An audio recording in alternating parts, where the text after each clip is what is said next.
In November 1983, 6 armed robbers slipped into a maximum security warehouse near Heathrow, hoping to take away with them £1 million in cash. I thought to myself, well, you know, are they going to just take the goods and go, or are they going to kill us at the same time? They poured the petrol down over my chest, and I was told in no uncertain terms, if the alarms went off or the police turned up, they'd put a match to me and put a bullet through the back of my head. What they got away with was gold bullion worth a staggering £26 million. But how did they do it? This is the story of the Brinks Mat bullion heist and the hunt for the missing gold.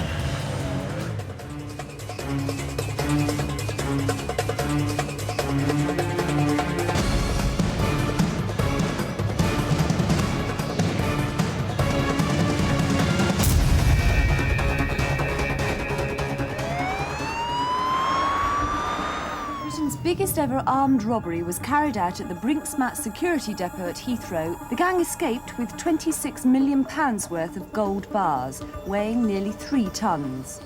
This was a huge amount of gold, almost conquistador proportions. To give some sort of perspective, it was the weight of 2 average family saloon motor cars.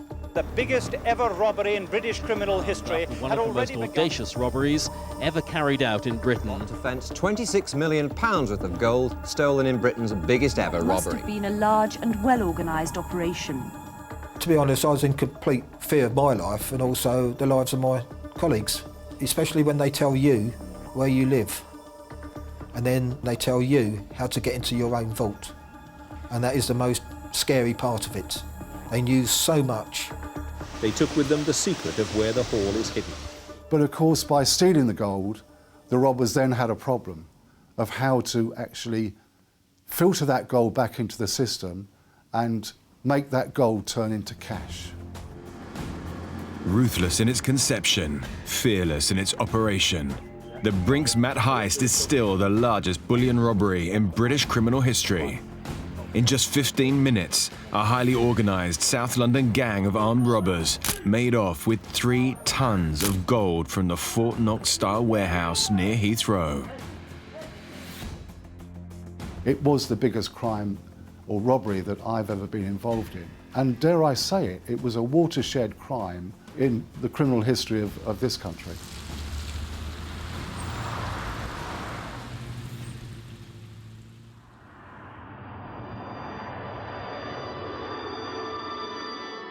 It was a Saturday morning on the 26th of November 1983, the start of the early morning shift at the Brinks Mat warehouse.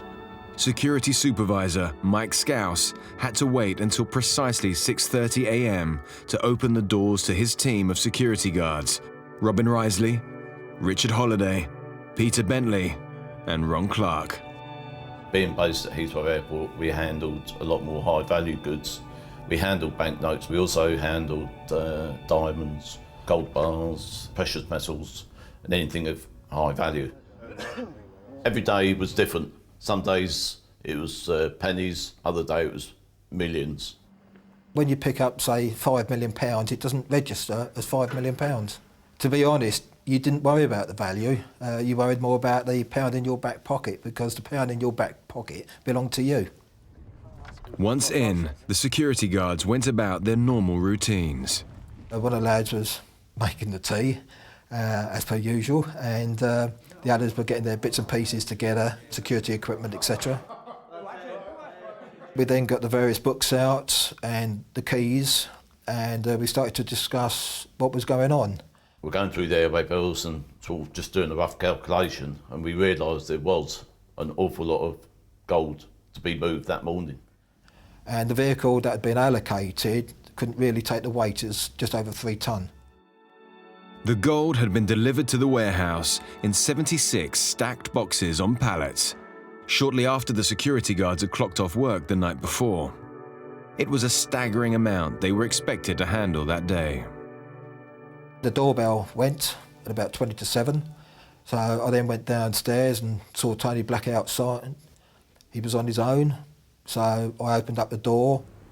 Not for the first time, the 5th member of the security team, Tony Black, arrived 10 minutes late. He looked a little bit dishevelled, like he'd just got out of bed. His timekeeping wasn't one of the best.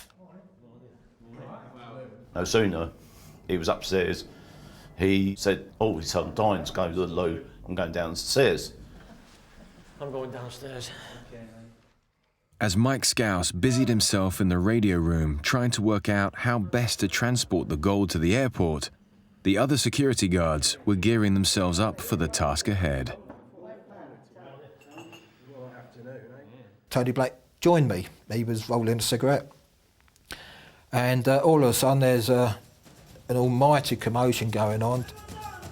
Next thing, this voice said, "On the floor." And I looked round, and there was a guy with a trilby hat on, with a gun. And I thought, well, what the hell are you doing here?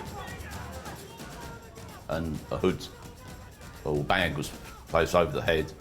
I was then asked to put the hands behind the back, and handcuffs were put on quite hard. And then I just laid there.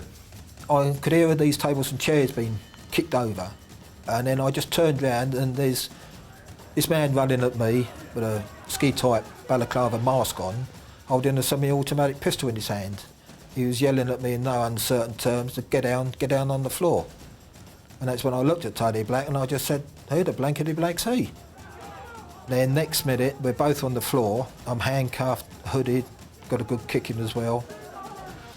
And then I was dragged up. I was then told to breathe in, and using a knife, they cut the belts, pushed the clothes up over my chest, and put a small can of petrol under my hood and said, "You know what that is?" I said, "Petrol." And then they poured the petrol down over my chest. And of course it ran down over the extremities, and petrol burns. I was told in no uncertain terms to stay there. If the alarms went off or the police turned up, they'd put a match to me and put a bullet through the back of my head.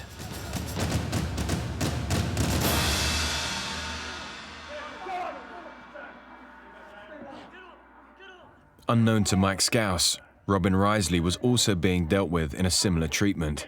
But why had the gang singled out these two? Brinks Mat was no ordinary warehouse. It was one of the most secure buildings in Britain, containing 3 of the world's toughest safes. To get to them, once inside the warehouse, it was necessary to pass through a locked and alarmed vault door using 2 sets of keys and combination numbers, and then through a gate. Once inside the vault, the safes could only be opened by a further set of keys and combination numbers. The building was protected by several alarm systems. No single employee of Brinks Mat knew which keys and which combination of numbers deactivated all the doors or alarm systems. But these men knew exactly who they needed to get to the cash: Mike Scouse and Robin Risley. They were the ones who knew the combinations to the Brinks Mat high-security vault. I think I was able to get my combination to work. Robin wasn't. He gave me his combination and I still couldn't get it off. So then he was forced to do it. They then sat me on a metal box and one man forcibly holding me down with a gun in my ear. You could hear sort of muffled voices downstairs. But again, I assumed that it must have been Michael and Robin with the robbers, because they're the 2 most important people in the depot on that morning. I didn't really know what was going on. The codes were changed regularly and without warning, so Scouse and Risley were often required to memorize their half of new combination numbers. Well, inside the vaults, we'd got 3 smaller safes. They had a combination number and a key. I had the key and Robin had the combinations, but they'd only just recently been changed and he couldn't remember them. They were really going to town on Robin and they threatened to castrate him. I think, to be honest, they would have done that. And then in the end, I could hear matches being struck because Robin had also got petrol on him and I'm sitting soaked in petrol myself. With their patience at breaking point, The robbers were unaware of the colossal fortune right under their noses in the 76 stacked boxes. Instead, they were intent on the 3 large safes containing over £1 million in cash. But Risley was in a panic and simply couldn't remember the combination. I was trying to defuse the situation, so I called out, "Leave me alone." It's like that during the week. With that comment, I was told to have him well shut up, and I was forced back on the metal box, and the gun was forcibly put into my ear, and I was told, "Shut up and stay there." With the atmosphere becoming more charged, Scouse and Risley feared for their lives. Things were not going according to plan. At that point, the gang looked around to see what else they could take. There's a brown cardboard box there which had got palladium in. I think they took it. There's also a small 50-gallon drum, but cut down, and they took the top off, and it got plastic bags of pure silver granules in it. And they asked me what was it. So I just said, "It's shit." So they left it. What happened next would change British criminal history.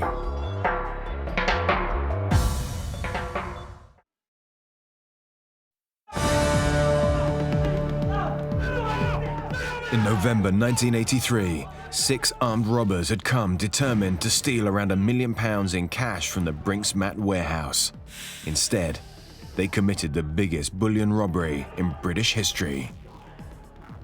They knew so much.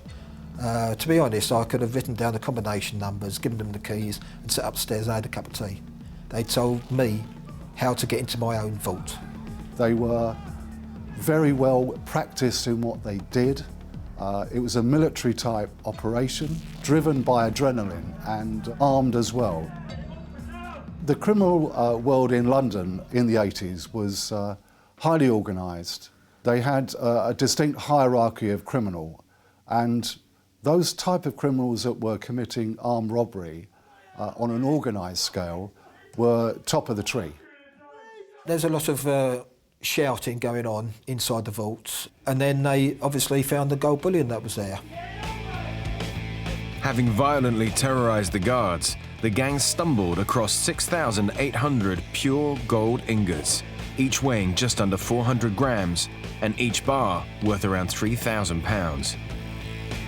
The haul was getting on for 3 tons, with a value in the region of £26 million. Now, the gold was inside the vaults. It was on pallets. So then they said, "Who can open the shutters to let a vehicle in?" And I said, "Tony Black." Black was ordered to open the shutter doors as a vehicle drove in. The pallets, stacked with bullion, were quickly loaded onto the vans. I was lying there, I had no idea what they'd come for, and then all of a sudden, all you heard was bang, bang, bang. And I thought, oh my God, they're taking the gold. I still didn't know at the end of the day whether we would all live or die. And I just said to one of them, "You load it a bit quicker than we do." And I was just told in no uncertain terms to shut it. And all of a sudden, we heard this voice saying, "Thanks ever so much for your help and have a very nice Christmas." As the engine noise slowly faded into the distance, the guards were left with nothing but silence.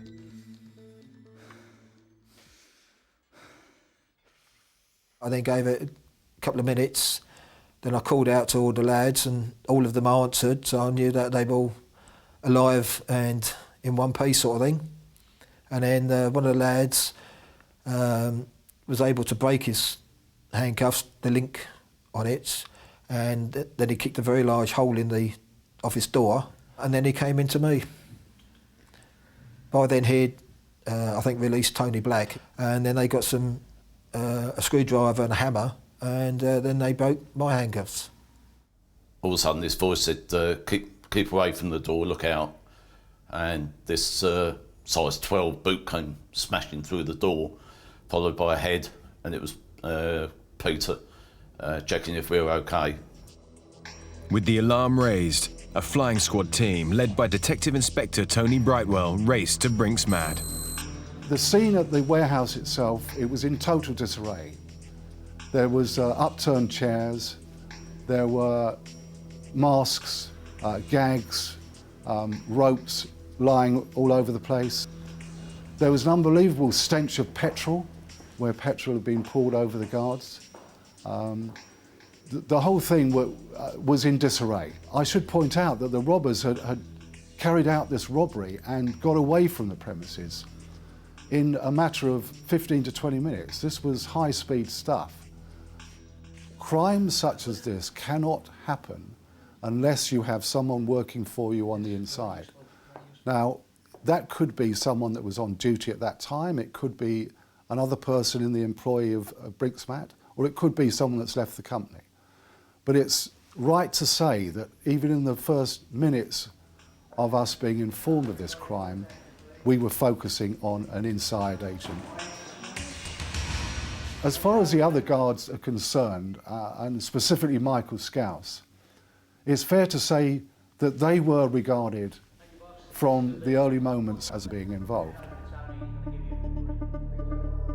Until they can actually get a suspect or charge a suspect, then basically all 6 of us were suspects. Well, being the key man, not only did I have some of the combinations and the keys, I also had some of the passwords for the alarm companies. So I was number 1 suspect, if you like. Their houses were searched, certain items would have been taken, they would have been interrogated quite forcibly to see if they were involved. They were put through the hoop, make no mistake about it. Instead of being taken to the hospital, I was taken up to Hounslow Police Station, where they took off all my clothing for forensics.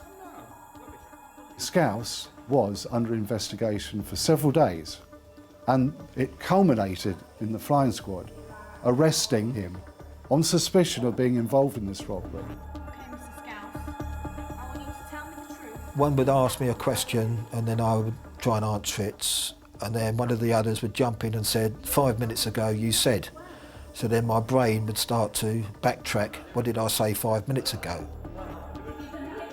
Somebody had set me up, and that was what was at the back of my mind, who's done it?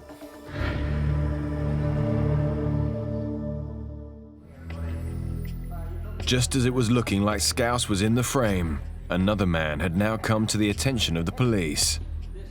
Very quickly, we made a connection with a man called Black, who was one of the guards on duty that day. His sister was living with and was the common law wife of a man called Robinson, who was very high up in the criminal underworld of South London, was a suspected armed robber, was an organised criminal of high standing. But the police needed evidence to prove Tony Black was the inside man. We decided to reconstruct the events, getting each guard in turn to go through their story, but without being able to collaborate with their colleagues. There were numerous flaws in Tony Black's story, that he was claiming to have seen things taking place which he could not possibly have done so. Now, whilst filming this, we, unknown to Black, went through his jacket, which he'd hung over a chair, and removed a personal diary. And we photocopied this diary. This was to become important later. I was assigned to actually interview Black concerning his activities or his involvement on that particular morning, the sequence of events as we built up to the actual golden question, if you like, which was, how often do you see your brother-in-law, Brian Robinson? And at that stage, we introduced his diary, which at that time was totally different to what it had been 2 or 3 days beforehand. Black had tried to disguise his involvement by falsifying his diary entries, but the police were onto him. The cracks were beginning to show as he was made to stew in his cell. But would he tell the truth? Meanwhile, news of the heist had already made headlines around the world and shaken the global gold market. The hunt for the missing bullion was well underway. But could the gold disappear without a trace?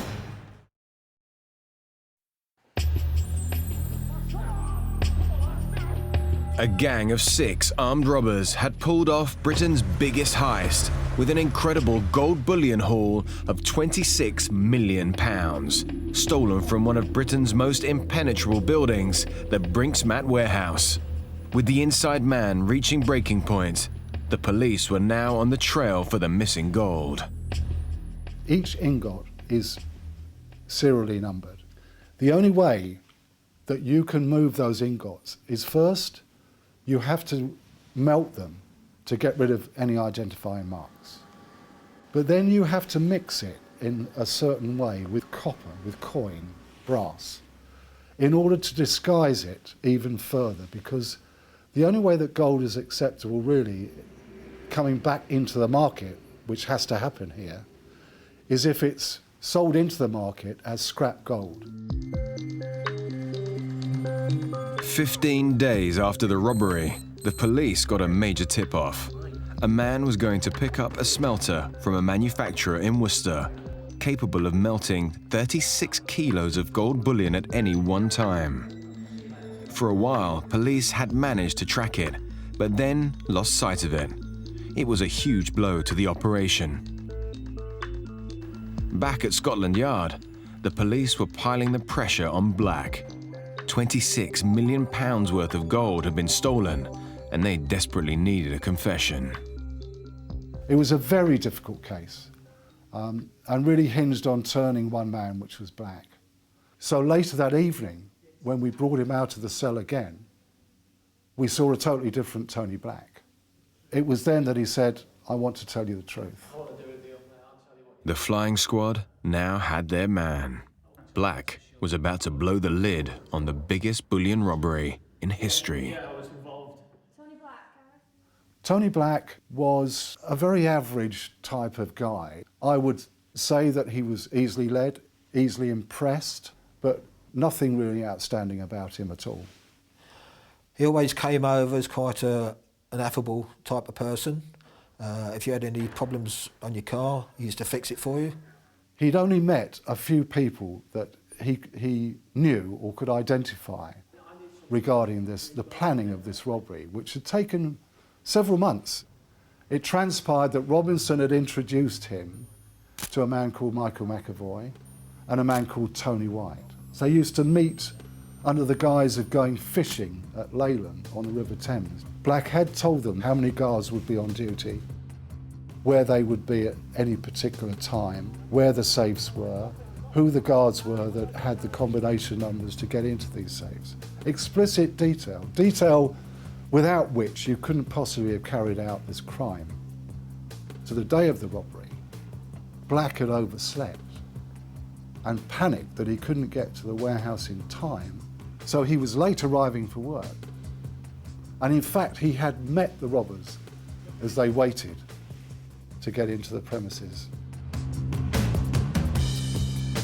Prior to the armed robbers bursting through the door, he had excused himself and gone downstairs to the toilet. He obviously, at that time, was helping the robbers into the premises. Tony Black had committed the ultimate betrayal, putting the lives of his colleagues on the line. I was still in bed because of my blisters. I couldn't do anything. And I was out of bed, television on, and I sat there and I shook and I shook and I shook. I was absolutely shocked. The legs went.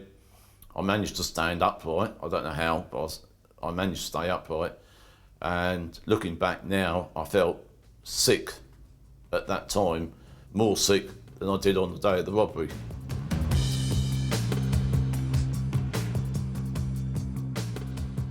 With the help of the newly recruited police supergrass Tony Black, detectives were now certain of some of the key players. Brian Robinson, early 40s, the criminal mastermind, otherwise known as the Colonel. Mickey McAvoy, late 30s, 5'8", and leader of the attack team. Tony White, close on 40, foot soldier, built to cause trouble, serious trouble.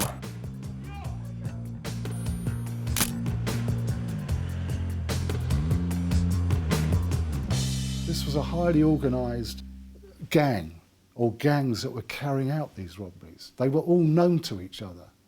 People knew that this gang had done that particular job and that person had been behind that particular job. So in terms of professional crime, it was known to the police that Robinson and McAvoy were heavily involved in armed robbery. Whilst Robinson, McAvoy and White were arrested and questioned by the police, the pressure was on detectives to find the missing gold.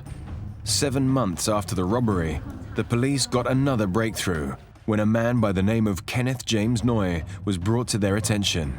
They were back on the gold trail. Kenneth Noy was the mastermind and the controller of how the gold could be turned into cash. We believe that Mr. Noy came on the scene very shortly after the robbery, if indeed he didn't actually know that the robbery was going to take place. Noy was another high-ranking, wealthy criminal with an established background in money laundering. Noy had travelled to Jersey and had purchased 11 gold bars, exactly the same weight as the gold bars that had been stolen from the Brinks Mat robbery. Each gold bar purchased in that way comes with a certificate of ownership, and each bar is serially numbered. Those bars never left Jersey. Thank you. Pleasure doing business. Thank you. But what Noy was obviously doing was buying those gold bars to get the documentation that went with those gold bars, so that he could move 11 gold bars from the bullion robbery around at any one time without raising suspicion should he be questioned or stopped. Despite Noy's best efforts to avoid any suspicion, he was very much on the flying squad's radar. Undercover police officers had been watching him secretly meeting a man called Brian Reeder.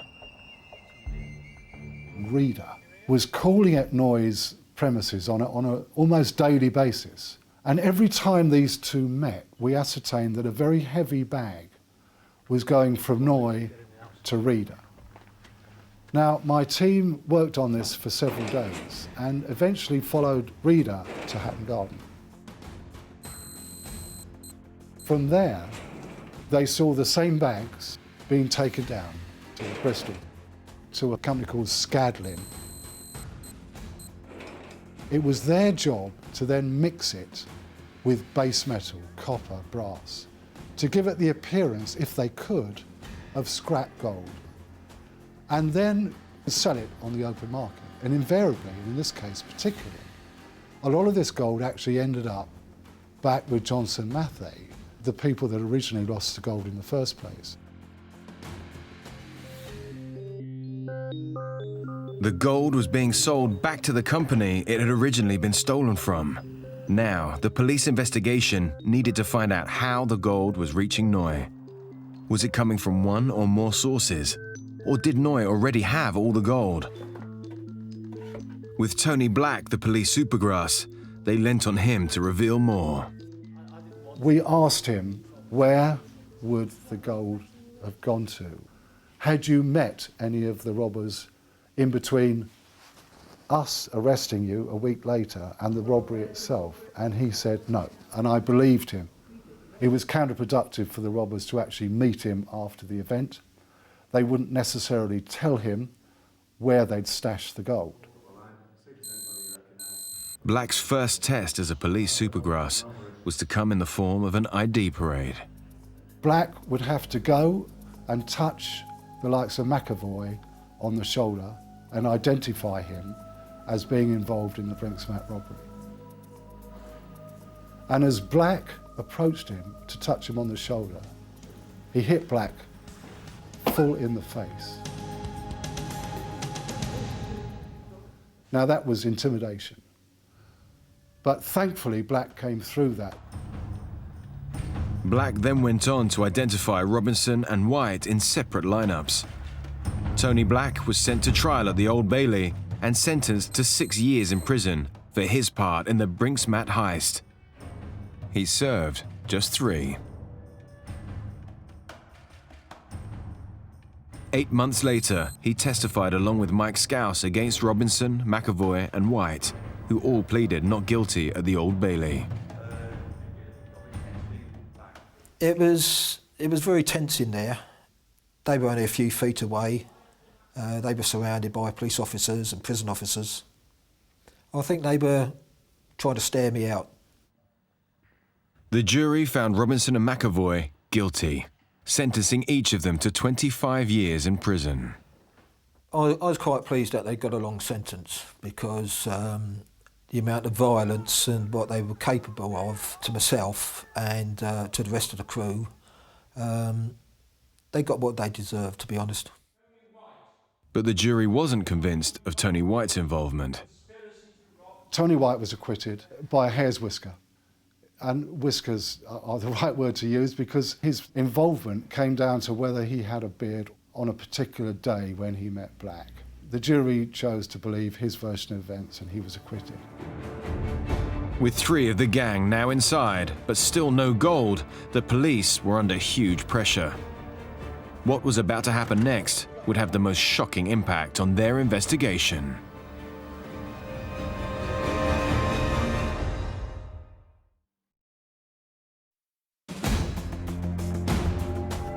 After the conviction of gang leaders Brian Robinson, Michael McAvoy, and Supergrass Tony Black, Scotland Yard detectives were determined to recover the missing gold.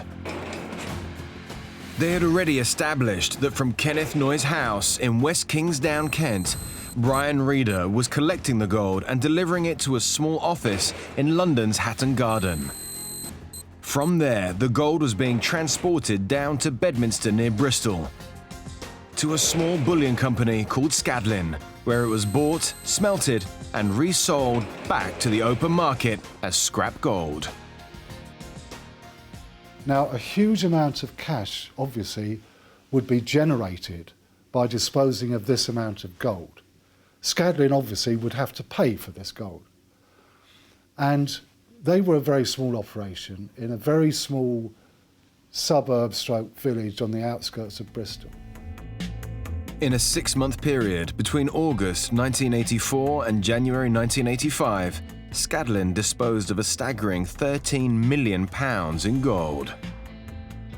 They'd risen from the verge of bankruptcy to one of the primary dealers outside the main Johnson & Matthey in scrap gold.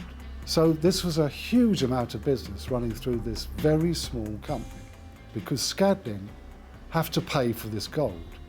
And the money then goes back to Noye and is disseminated to the various interested parties and criminals whose gold it belongs to.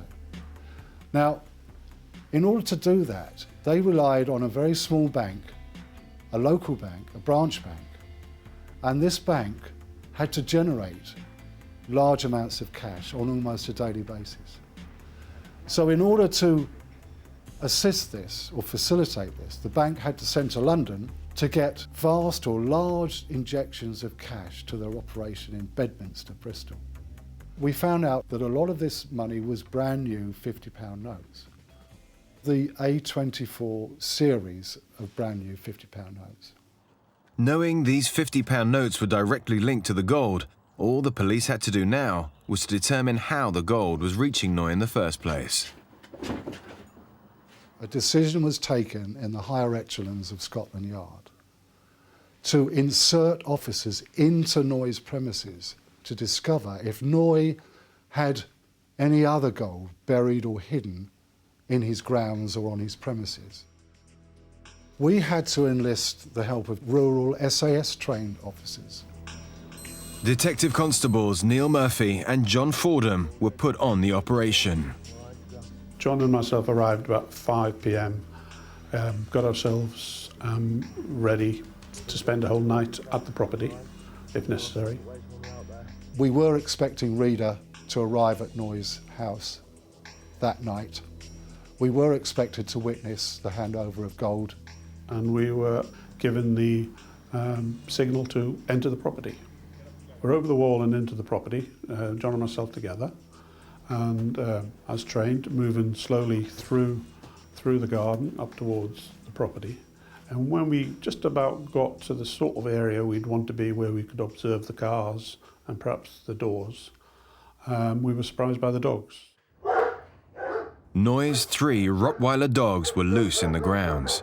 Afraid the dogs were going to blow their cover, Neil Murphy decided they should call a halt to their operation for that night. I gave John a nod and I started to move away to leave the property. And when I got to the fence, which was about 20 yards away, I climbed up using a tree. I was able to climb up onto the fence, and I knew once I dropped down the other side, I was totally safe. I assumed John had done something very similar and was somewhere else on the property. We couldn't talk to each other on the radio because we didn't want to make any noise.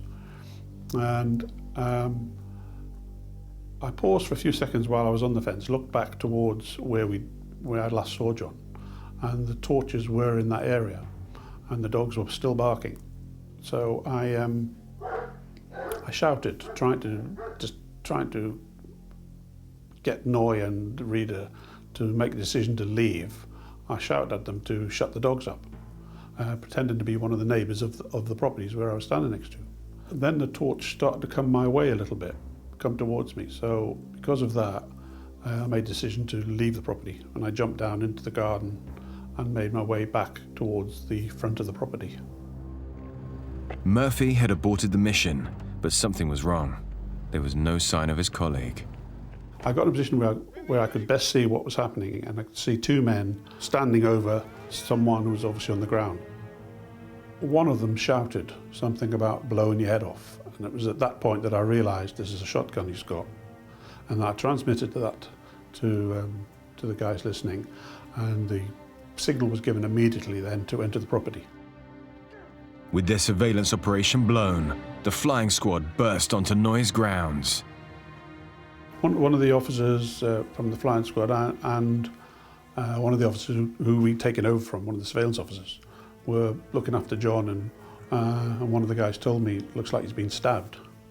And I remember saying to the ombudsman that, well, he's breathing, and I was actually feeling very positive. But the ombudsman said, no, he's not breathing, it's the oxygen we're giving him is pushing his chest out, doing the breathing for him. We were in like a waiting room in the casualty at the hospital. One of the senior officers came into the room and told us that John had died. That's how we found out.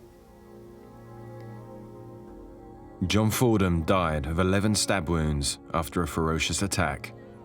Kenneth Noy was arrested at the scene. Brian Reeder was arrested fleeing from the property. But from the police point of view, simply because of his professionalism, he was a huge loss, and there was a big empty hole. Can't talk about that.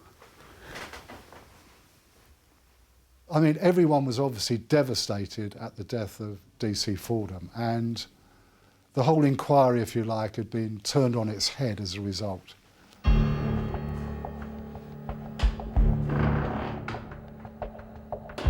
With Noy in police custody, his house and grounds were searched. 10 hours later, an officer found the evidence they needed to link Noy to the Brinks Mat bullion. We did find 11 gold bars on the doorstep, pure gold that had been obviously melted and recast prior to them going to Bristol. At the time, the 11 gold bars were worth around £100,000. What was left was to now take action against all the people that we knew were involved in disposing of our gold. Within 24 hours, various premises in Bristol area, in London, were raided by hundreds of officers who came in to assist at that particular time. And we had to secure what evidence was left to us. But significantly, very significantly, the one pieces of evidence that we did find were A24 series £50 notes, which we knew had come from Scadlin. With Noy's property raided and the gold and £50 notes found on his premises, D.I. Brightwell turned his attention to questioning Noy.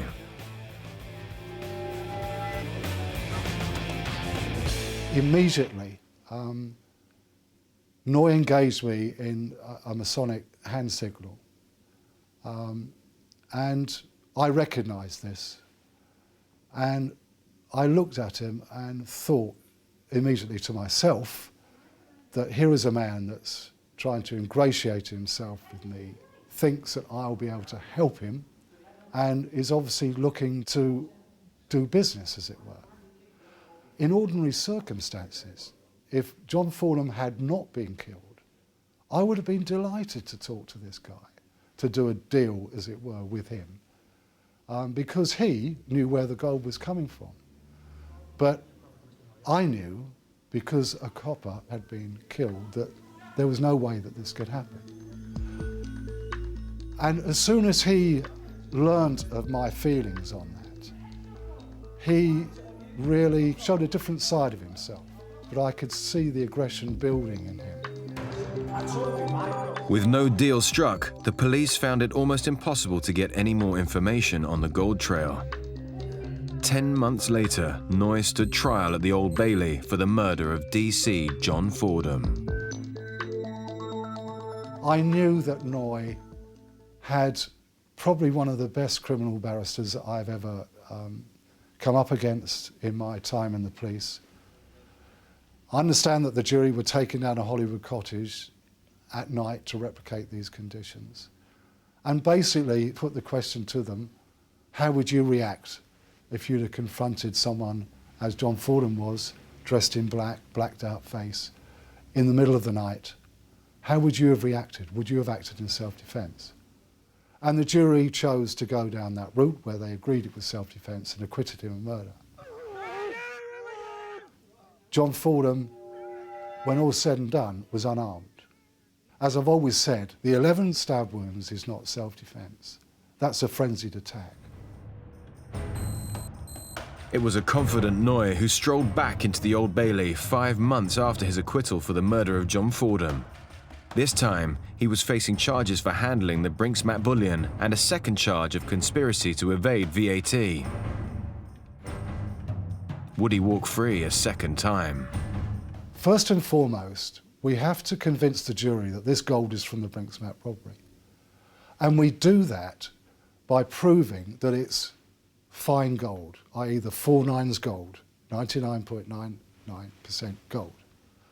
Now, once you've done that, you're halfway there to proving circumstantially that this gold, although the numbers had been obliterated from it and any identifying mark taken off it, must have come from the bullion robbery.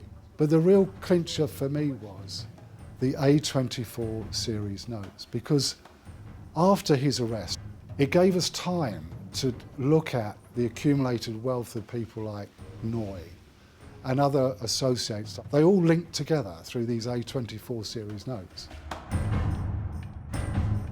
The jury found Kenneth Noy guilty, both of conspiracy to handle Brinks Mat gold and VAT fraud.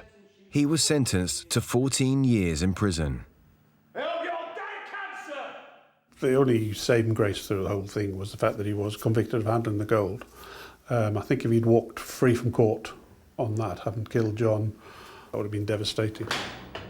When I was told that he'd been convicted of handling the gold at least and got the maximum sentence of 14 years, I was delighted to hear that. In fact, I was shaking, just shaking with, trembling with excitement that at last he had his comeuppance and he was going away.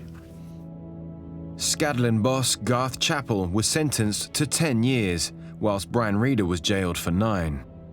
Despite years of police work, the greatest unanswered question of the heist still remains. What happened to the rest of the gold? We knew that the chances of us ever recovering any more gold were minimal, because our lines of inquiry regarding gold and how it was getting to Noy's house unfortunately had died with John Fordham, and there was no way that we could reconstitute that investigation. The route would now be dead and buried. The gold may have gone, but for those involved, the scars still remain. The only place I ever imagined that I would be involved in the robbery would be outside doing what we would call a bank move. I never once imagined a robbery would take place at the depot. Well, I say that was my second. I had another two after that. And then in the end, I thought it was time to get out before I was carried out feet first. You sit there and you look around people and you think, even after the robbery, I mean, the guys that were here then, you look around them and you think, can I trust you? Yeah. As far as I'm concerned, Tony Black is a scum of the earth for what he did to myself and to my colleagues, but also our families. And I hope he rots in hell.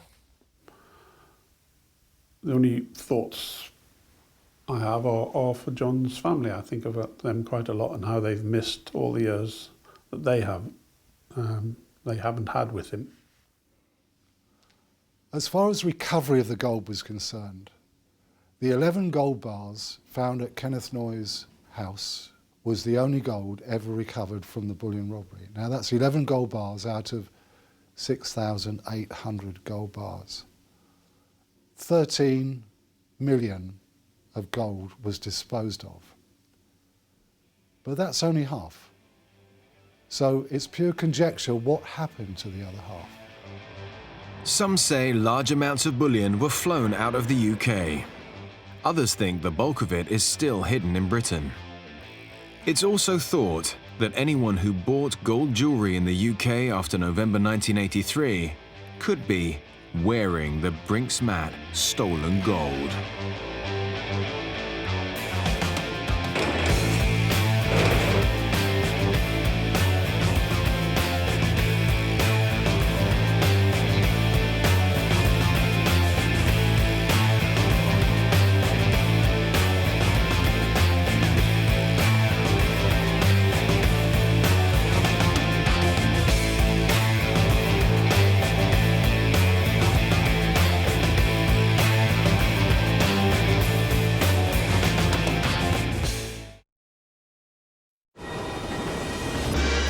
It was 1963, a warm summer's night in the heart of the English countryside. The biggest robbery of all time was about to take place. I saw the lights of the train coming towards me, picked up the walkie-talkie and said, "This is it, this is it, this is it." Bruce Reynolds was the mastermind behind this audacious plan. A plan so well executed, the gang fled with a staggering £2.6 million. How did they do it?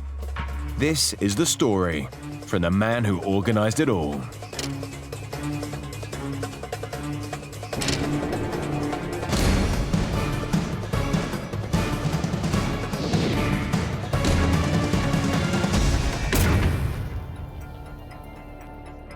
First I heard about it was, of course, on the radio news. It came up to say that a Royal Mail train had been hijacked in Buckinghamshire, and it was thought that rather a lot of money might have been stolen. What an understatement that turned out to be. All day, scores of cars, motorcycles, bicycles have been arriving at the gates of Leatherslade Farm, where the mail bandits hid with their loot for a few days after the train ambush. It was Buster that woke me up, and he said it's 2.5 million plus, you know. The council chamber has been packed all day. Piled in a corner, a great stack of exhibits: an axe, 3 pickaxe handles, mailbags, boiler suits, sleeping bags, and 8 tea chests crammed with yet more exhibits. The Fleet Street Press was styling it the crime of the century. 2.6 million was stolen. Today would be about £33 million. The Great Train Robbery entered the history books when a highly organised gang stole millions of pounds from a Royal Mail train. In just 30 minutes, 15 men had hijacked the travelling post office and offloaded the cash. But its success was down to its perfect planning. Well-known career criminal Bruce Reynolds believed he was just the man for the job.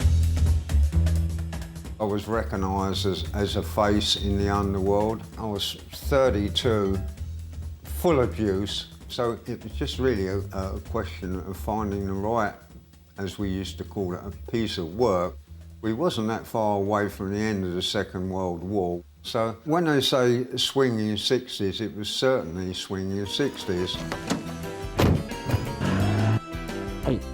I was drinking in the Star Belgravia with Billy Hill, industrialist film producers, all those debutantes that like to mix with a bit of rough. I was going to the same tailor that Cary Grant went to in driving sports cars of all types at that time, because that was also a mark of who you were in the world.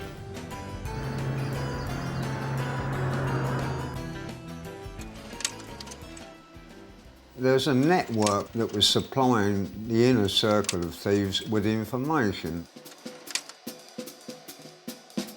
One of these thieves was Gordon Goody, a well-established criminal with good contacts in the underworld. His connections with the solicitor provided the key Bruce needed. A crooked solicitor said that he'd got information about a possible major robbery. He knew about a mail train coming from Glasgow to London. He said that the figure that had been mentioned to him had been 1 million to 6 million. As a thief, this is what you're looking for all your life. This is a chance to fulfill, let's say, romantic fantasies, and also enable me to literally retire from crime. When jobs like this turned up, you either had the contacts to make it happen or let the opportunity pass you by. Bruce grabbed it with both hands. This was serious cash. Well known in the criminal underworld, he was fresh from a robbery at Heathrow Airport. I'd been involved, or wanting for questioning, as the euphemism goes, by Scotland Yard over the airport robbery. It was a well-organised robbery, and as I say, it got great press acclaim. Met up with my friends, and of course my enthusiasm infected the others to an extent. I said, we've got to get to work, and we've got to get to work with something that's going to be worthwhile.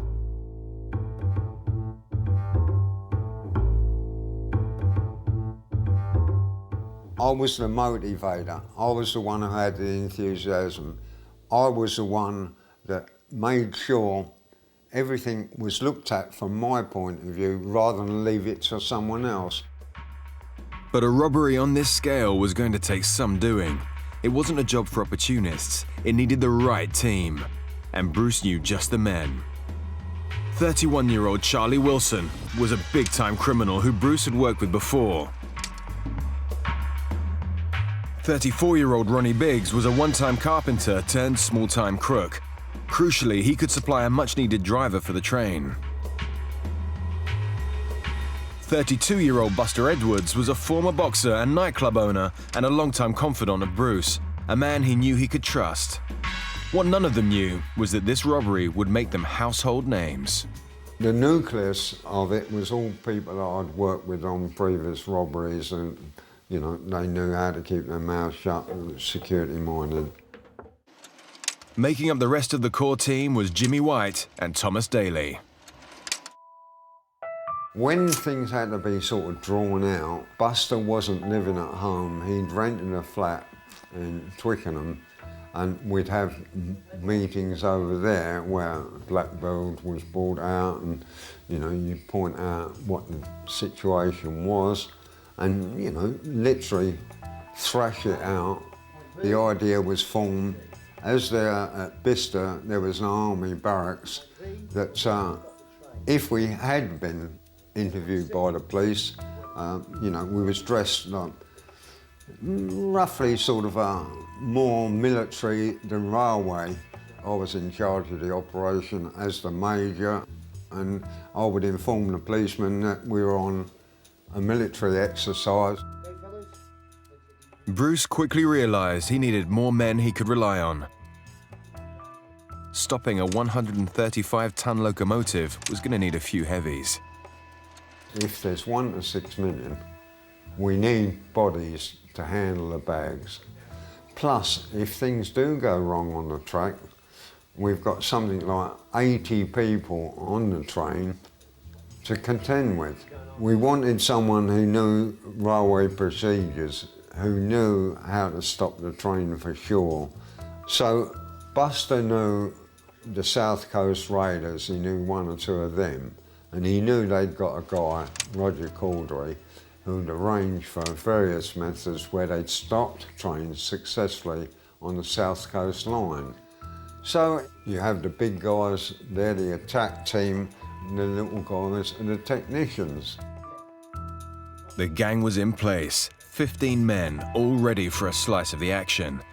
But months of planning lay ahead, and in the underworld where secrets are hard to keep, Bruce was desperate to keep this one well under wraps. What you're trying to do is not to excite any attention, and keep a low profile, and if you're going to meet, particularly in large numbers, you've got to devise some sort of method. I mean, we used it to take a ball over to Wimbledon Common and, kick it around a little bit, and then you go into a huddle when you say, this is the plan.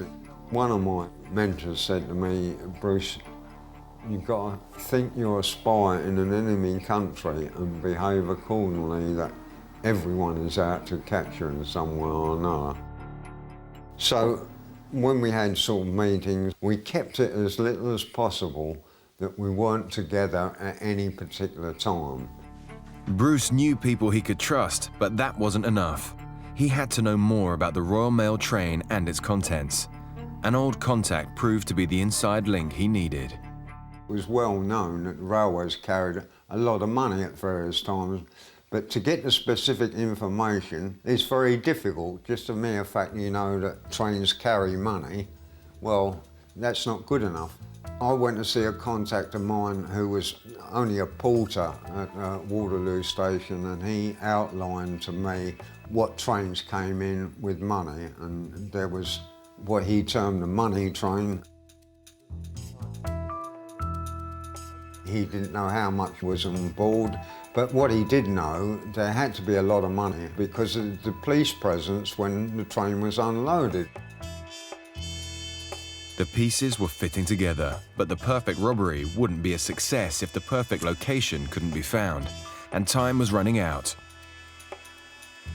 Bruce set to work visiting potential spots to hijack the train. A lot of them were quite content, to let me do the donkey work, to let me look at where we could stop the train. I found what I thought was the perfect spot. It was adjacent to a B road where there was a bridge with a culvert.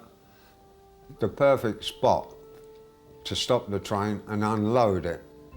The place we'd chosen, it really adjoined 3 counties, which of course always makes it difficult if a robbery has taken place. The counties get mixed up, who's handling it. The location was spot on, but he also needed a base and somewhere to split the cash. He found it at Leatherslade Farm. The decision was made that we should find a place where we could hide out rather than drive back home. It was 17 miles as the crow flied from Brigo Bridge to Leatherslade Farm. The Crooked solicitor said he got someone who would buy the farm for us. A deposit was put down and we were allowed the keys to actually go ahead with it. So we sorted out where the train was going to be stopped. We worked out where the hideout was. We worked out a route from Brigo Bridge where the robbery would take place. With that, I think virtually everything was complete.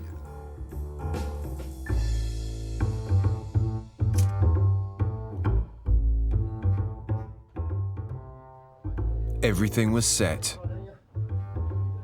Months of preparation all came down to this one night. If it went to plan, the 15-strong gang would be made for life. But if it went wrong... How you sort of make your mark in any walk of life, whatever your profession, is by results. We'd got 2 Land Rovers, both with the same registration plates. Perfect night, beautiful weather, countryside, it was absolutely marvellous. But just as the atmosphere intensified and the gang got into position, a message came through to put everything on hold. It looked like it was all over. before it had even begun.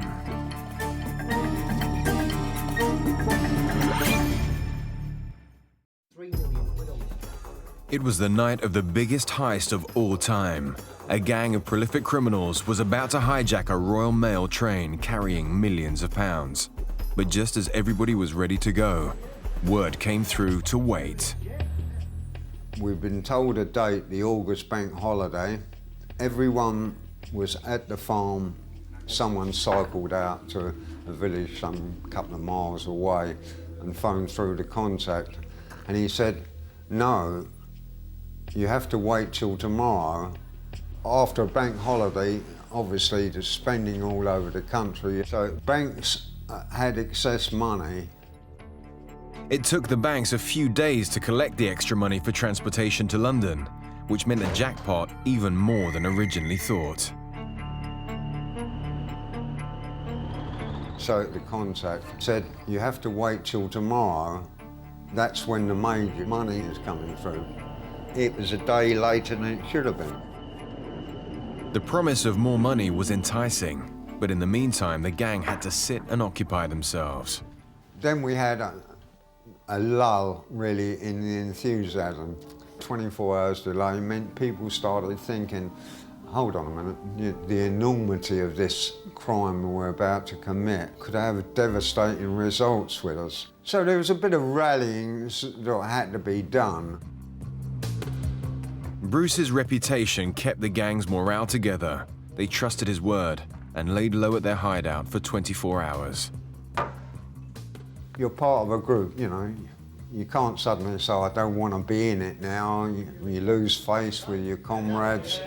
They knew my provenance, you know. They knew that I was a very sound man. They knew that I'd been quite successful in lots of robberies.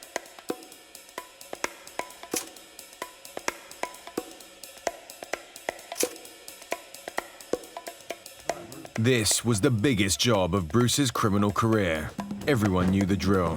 They went in hard, each man armed with a kosh, but it was to prove a mistake.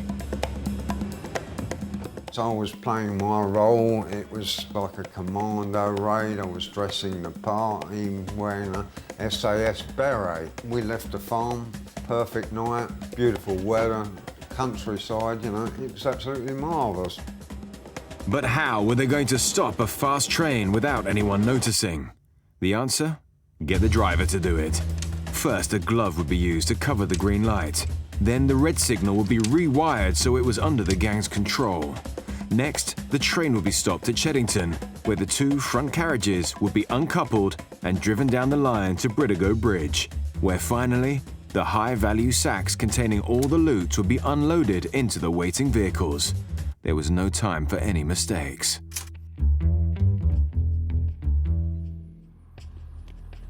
We was in position by about 3:30. The train comes through at 3 o'clock, so we had half an hour to cut all the telephone wires. We completely isolated the whole area as regards contact. So we knew that we'd have, you know, something like a minimum of a half an hour start before people got off the train. It was really just a question then of splitting up. The attack team were at Bridigo Bridge. I was further up the track to identify the train. It was all coming to fruition. I knew that whatever happened in the next sort of half an hour was going to change my life forever.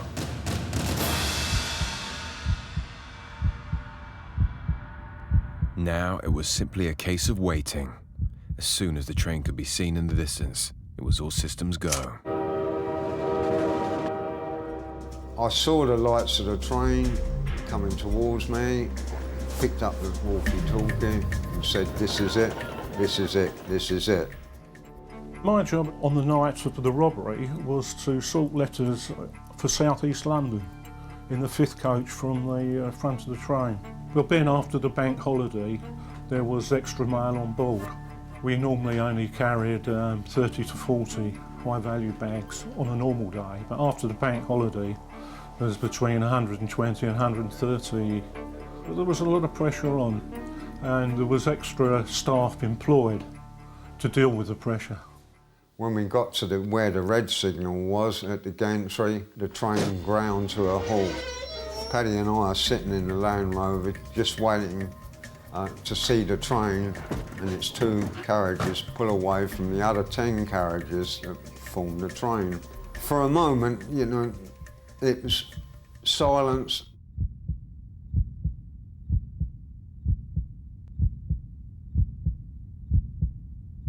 British Rail were doing major engineering work on the West Coast Main Line, so no one took much notice of the train coming to a stop. The mail train was carrying over 70 staff, too many people for the gang to take on. The front carriages needed to be detached and moved so as not to arouse suspicion and buy the robbers time. But uncoupling a train requires experts and time, neither of which the gang had. Then we heard sort of clanking as the train was taken apart, and very, very slowly, almost imperceptibly, the engine and the 2 coaches and 1 container high-value packages pulled away from the rest of the train, and with that, we then drove up to Briddigo Bridge. The gang needed to move fast. They'd lost ground detaching the carriages and in the hurry had burst some pipes. Little did Bruce know that the driver had also been attacked in the rush. And the next thing I knew was a masked man was climbing up the steps.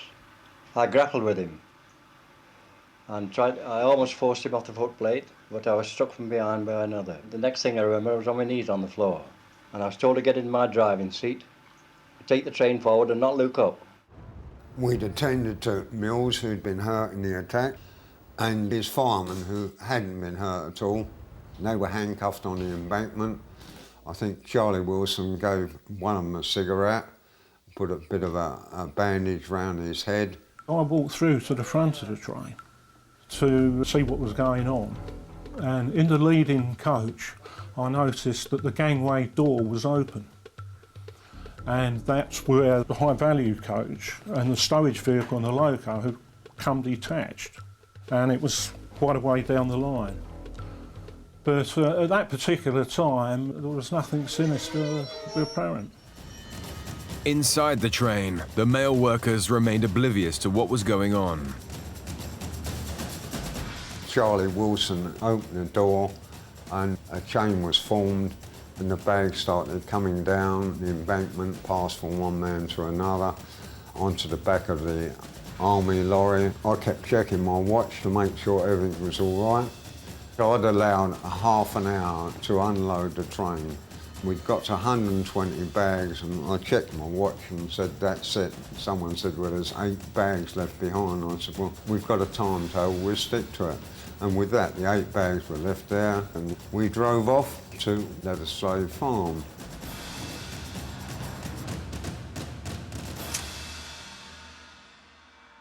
The gang had done it. They'd shifted over 2 tons of cash in half an hour. As they drove off with millions of pounds, the workers on the rest of the mail train began to realise something was very wrong. After about 40 minutes, a member of the staff that was in the high value coach, he came back to the main portion of the train and said that robbers had attacked the high value coach and that they had taken most of the high value bags. Had he not done that, no one on the train would have been any the wiser. It was a beautiful night and I could vaguely hear people were singing in the lorry behind and they were singing the Tony Bennett number, The Good Life.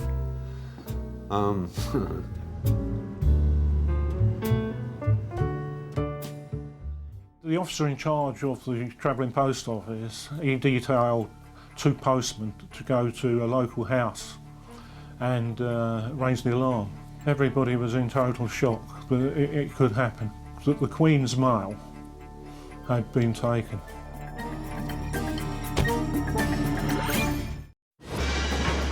The largest robbery in British history had been pulled off by Bruce Reynolds and his gang of train robbers.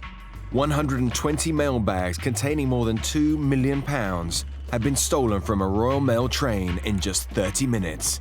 As workers on the train were left dumbstruck, the 15 robbers thought they were home and dry. It was almost like I smelt victory.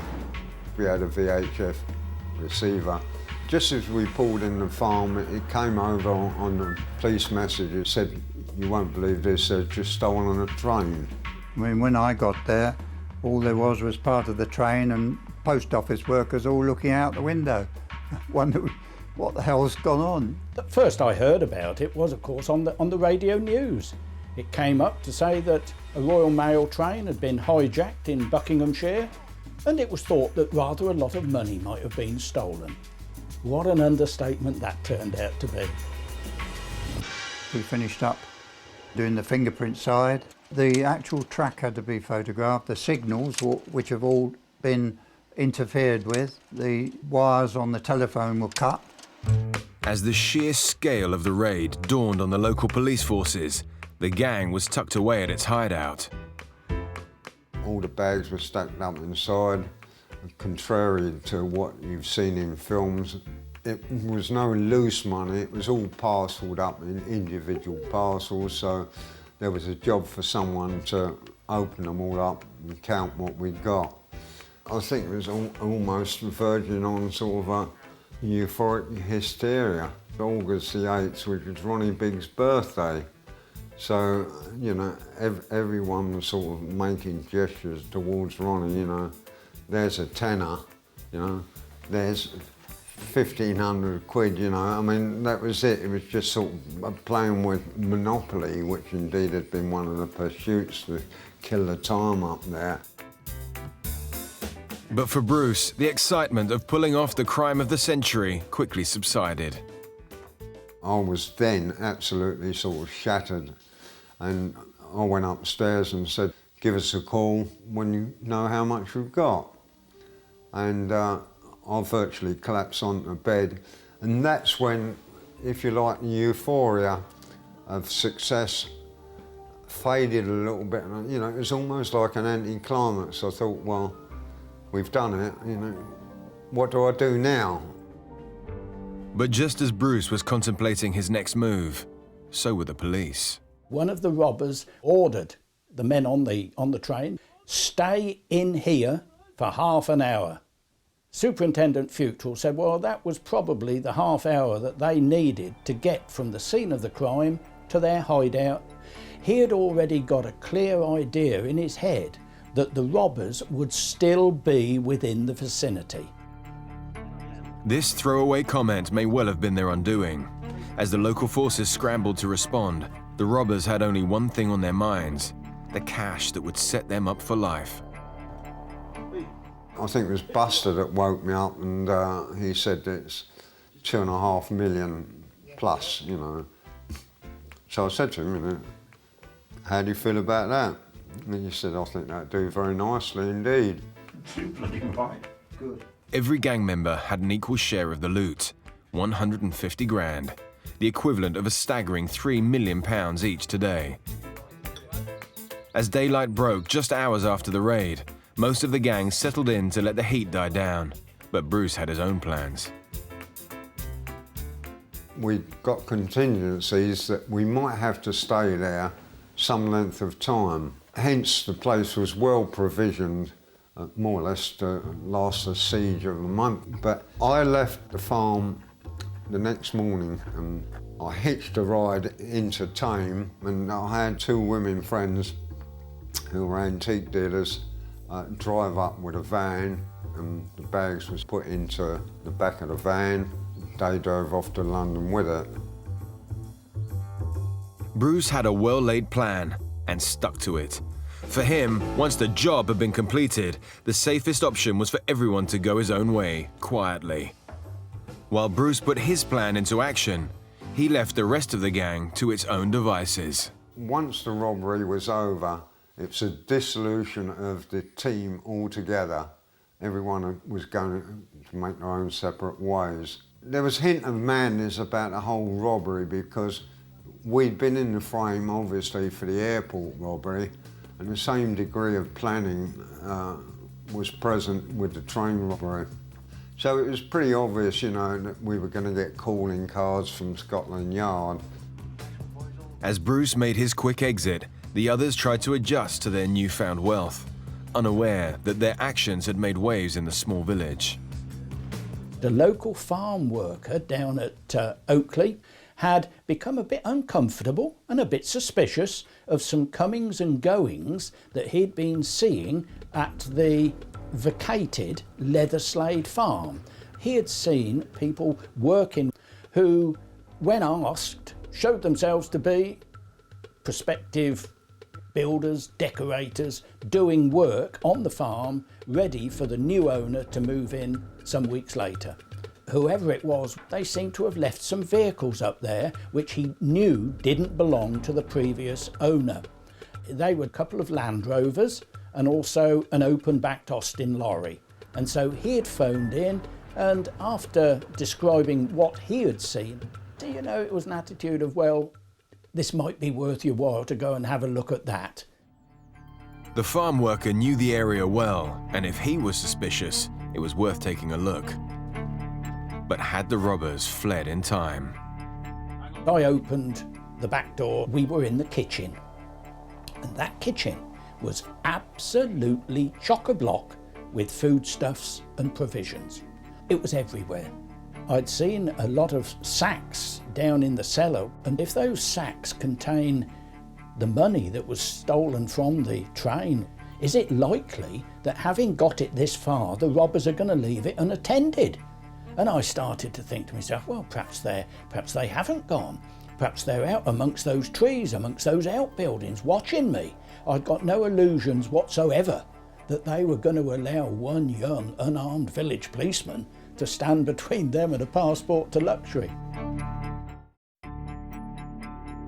Bruce Reynolds and his gang had successfully raided a mail train and fled with over £2.5 million. Whilst police forces from 3 counties were left on the back foot, the men were counting their hoards of cash. But the officers were closing in. The robbers' hideout had been blown, and local bobbies were now on their trail.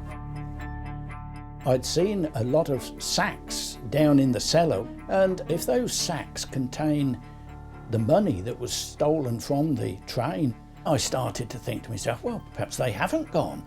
Perhaps they're out amongst those trees, amongst those outbuildings, watching me.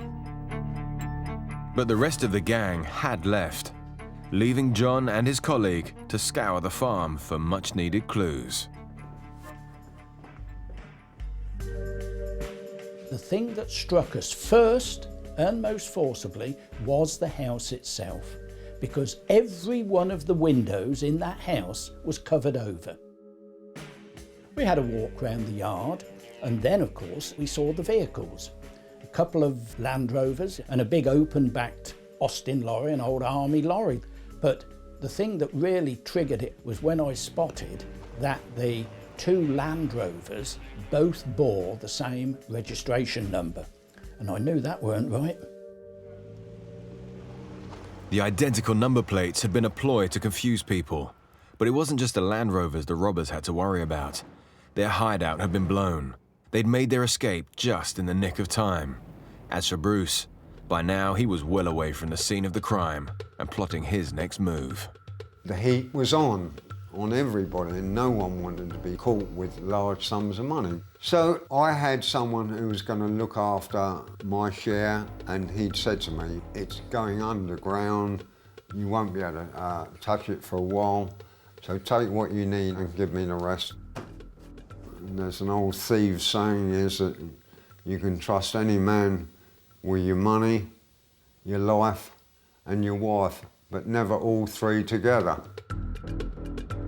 For the rest of the gang, trust was wearing thin. The farm that was now crawling with police was meant to have been destroyed. The solicitor involved had paid an acquaintance to set light to the building and destroy any evidence. Despite being paid thousands of pounds, he never did the job. Their secret hideout was now a treasure trove of clues. One of their number was actually tasked with that job, and I suspect that in their parlance, cleaning it up would have meant setting light to it. and it would have burned out, and by the time a fire brigade had been summoned and got down there, it would have been a sea of hot ashes, taking with it all the evidence, all the clues, all the forensics. No end of fingerprints there, yeah. You had plates which were used, ketchup, there was the Pipkin cans of beer where they've been staying there, living it up. I think they tried to clear it all up, but obviously they left quite a lot. You've got the transport problem of the lorries, the Land Rovers, all in garages. So they each had to be taken out, fingerprinted and examined for forensic. Paint eventually was found on the pedals of one. You had all the bonfires that had been where they'd tried to get rid of stuff. It was a filthy job, really. I think it was one of the most successful cases that they've had, fingerprint-wise, in the country, really. Investigators discovered more and more clues. As for the robbers, panic started to set in, and they quickly found themselves in a game of hide-and-seek with the police. Even Bruce was in their sights. The desperate hours came in because I was picking a paper up and reading that, just like a game of dominoes, there was a new name that had been arrested the day before. I could almost taste the porridge that you get in prison. I thought that capture looked like being inevitable. There was a knock on the door. Angela, my wife then, she opened it and there was a policeman there. They said, "Is there anyone else here?" And she said, "Well, no." And with that, I think I'd just got a pair of shorts on or something. I stood up, minus the shorts, completely nude, and Angela then picked up the cue immediately and said, "Well, I'm sorry, but my husband's away and this is a friend of mine." I covered up my best bits and they sort of didn't want to look and apologised profusely and left. You know, they got back to the station and said, "Well, we just caught someone, the husband's away and having an affair." Something as a joke, it wasn't him, was it? Because the photo had appeared then in the police gazette. Of course, crestfallen, their faces dropped. This became known as the French farce incident. You've been had, son. Bruce decided he couldn't take any more chances. It was time for drastic action. Especially now the police had pulled in their first suspect, Roger Caudry, and were fast closing in on the others. Right, team. Give me an update. I was just debating whether I should really go missing. I was drinking a bottle of vodka a day, you know, just to sort of stay abreast of it. I wasn't going out at all. I had my best friend who retired from being an active criminal, and he started arranging plans for me to move out of the country. We had connections with South Africa and we had connections with Mexico. In Mexico, who would be connected with the train robbery? Plus, I'd read about Mexico. I liked the idea of it. I thought, this is the place for me. So while the other gang members were gradually all being brought to justice, Bruce was forging a new life. By this time, of course, I'd acquired a passport in the name of Keith Clement Miller. Well, my pal arranged for someone we knew who was a pilot who would fly me out from Elstree to Belgium, where I could pick up a plane for Mexico.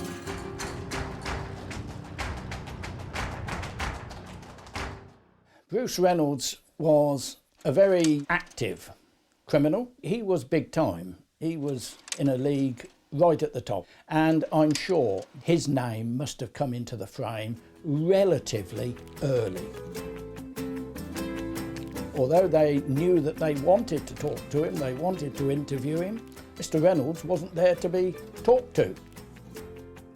Most of the men in the gang thought the robbery was going to be their passport to a new life. But the reality was very different. Once they had the cold, hard cash, they simply didn't know what to do with it. Most of the other members of the gang panicked and themselves got rid of all the money. Over £100,000 was found abandoned in a wood near Dorking. Another load was found abandoned in a telephone box near the Old Kent Road in South East London. So, you know, people were now getting the wind up and they didn't want to be caught with all that evidence on their hands. Months down the line, most of the gang had been arrested. Ronnie Biggs had been caught, but later escaped. The only robbers still at large were Buster Edwards, Jimmy White, and Bruce, who had settled nicely into his new life abroad. We've got a penthouse. With it came a maid, and I deemed it was okay for my wife and my son to come over. For us, it was absolutely marvellous. We were very, very happy there. I mean, why shouldn't we be? You know, we was leading the sort of life I dreamed about, a Hemingway existence. And we was going to the bullfights every Sunday, drinking champagne as always. Bruce lived a high life for years, travelling the world and living off the spoils of his crimes. Other gang members were less fortunate. By 1966, both Buster Edwards and Jimmy White had been arrested.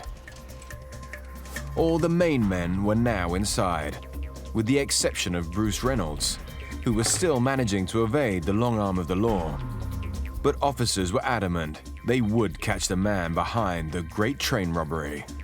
Chief Superintendent Tommy Butler had a most distinguished service and was about to retire, but no, he decided that he wanted to carry on and see if he could bring this to a satisfactory conclusion.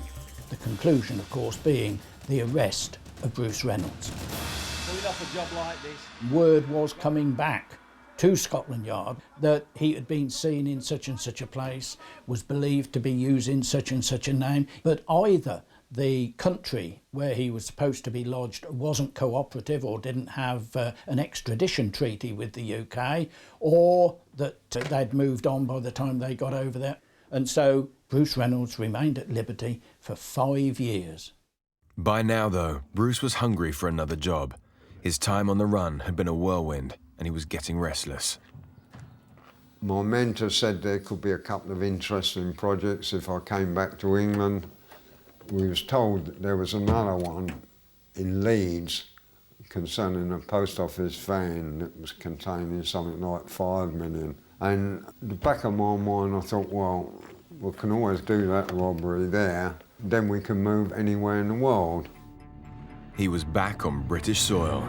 Little did the police know their most wanted man was just miles away. But it was all about to change.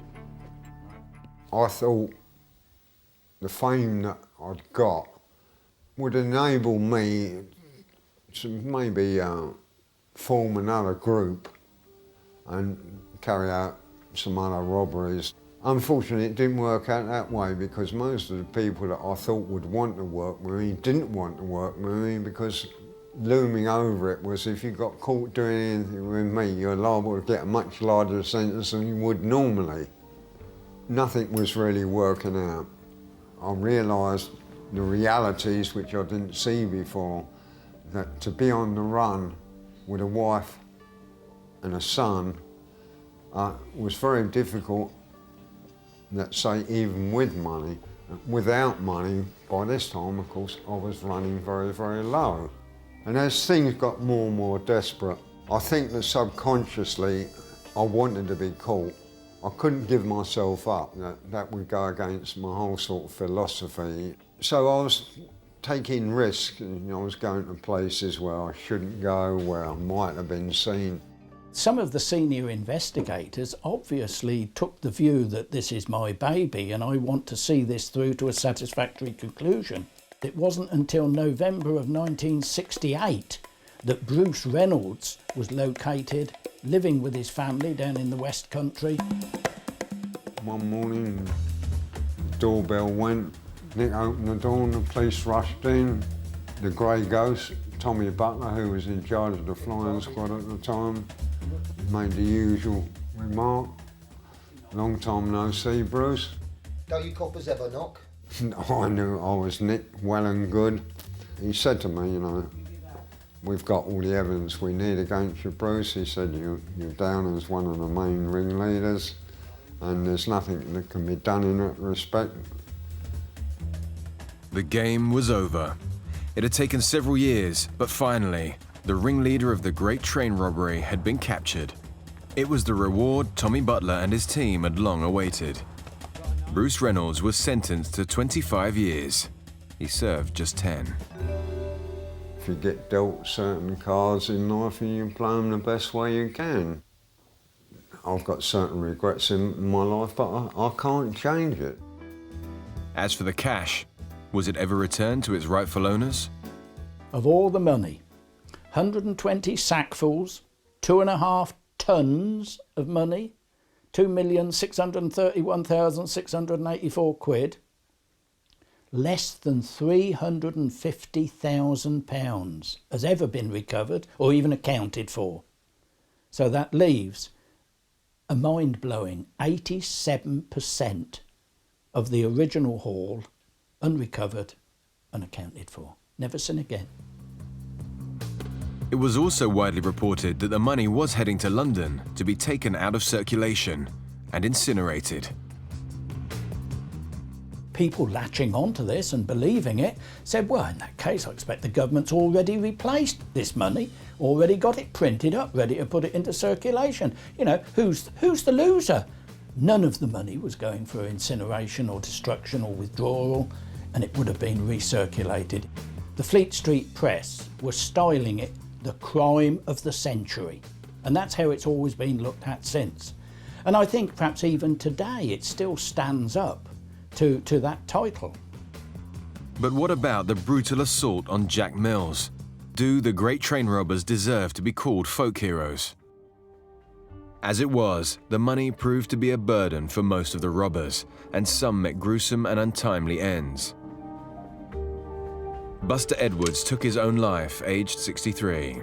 Charlie Wilson was murdered in Spain, and Ronnie Biggs couldn't run from his ill health. He eventually turned himself in after years on the run. Poor old Biggsy, you know, had nothing much to do with it at all, except he knew a driver, he didn't know what it was all about, he never took part in any of the planning, he never even took part in the robbery, he never handled a mailbag till we got to the farm. So, was it all worth it? I lived by the 3 C's, cars, crumpet and crime, not necessarily in that order. The real sort of excitement is you can't really explain it unless you're sort of a one-man act. The great thing that I found about it was, as a crim or a thief, was not only did you write the script, you became the star. I lived a life I wanted to lead, the Hemingway existence. He made his notoriety by writing about his experiences, and I suppose I made my notoriety by major robberies.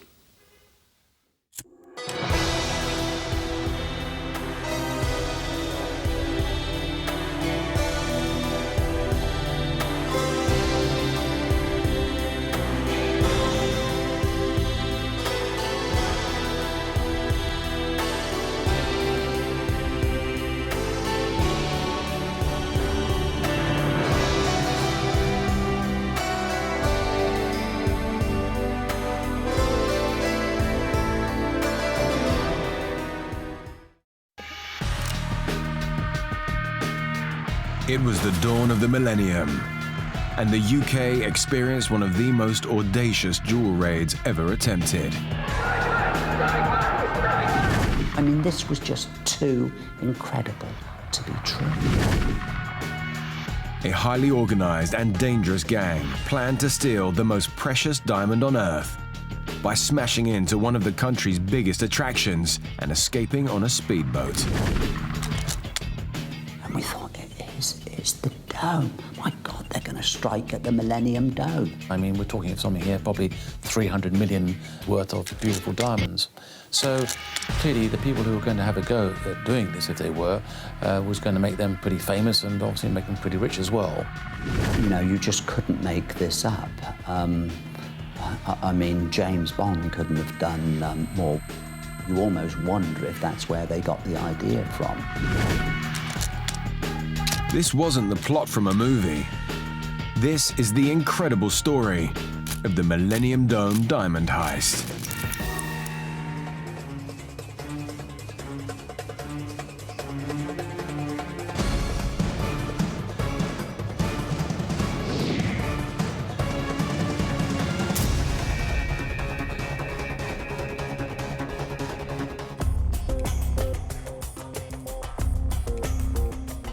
The Dome in Greenwich was built as the star attraction for the Millennium celebrations.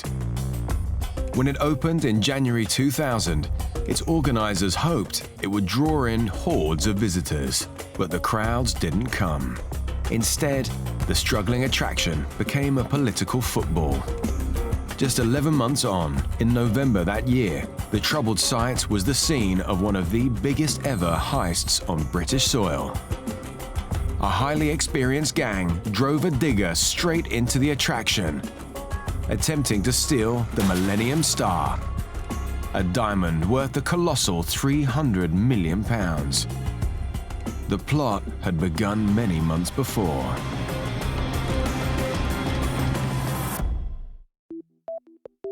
In that particular year, there'd been two major robberies. Both of those robberies were linked, and it was quite clear that there was a major organised criminal gang out there who were looking for a very expensive payday. One had been down at Nine Elms, where the escape had been on the Thames in a high-powered boat. The second was down at Aylesford, where once again the escape had been down the Medway in a high-powered boat. The common feature of both of those robberies was a spike had been used to penetrate a security vehicle. The flying squad had tackled many armed robberies, but these attacks were in a different league altogether.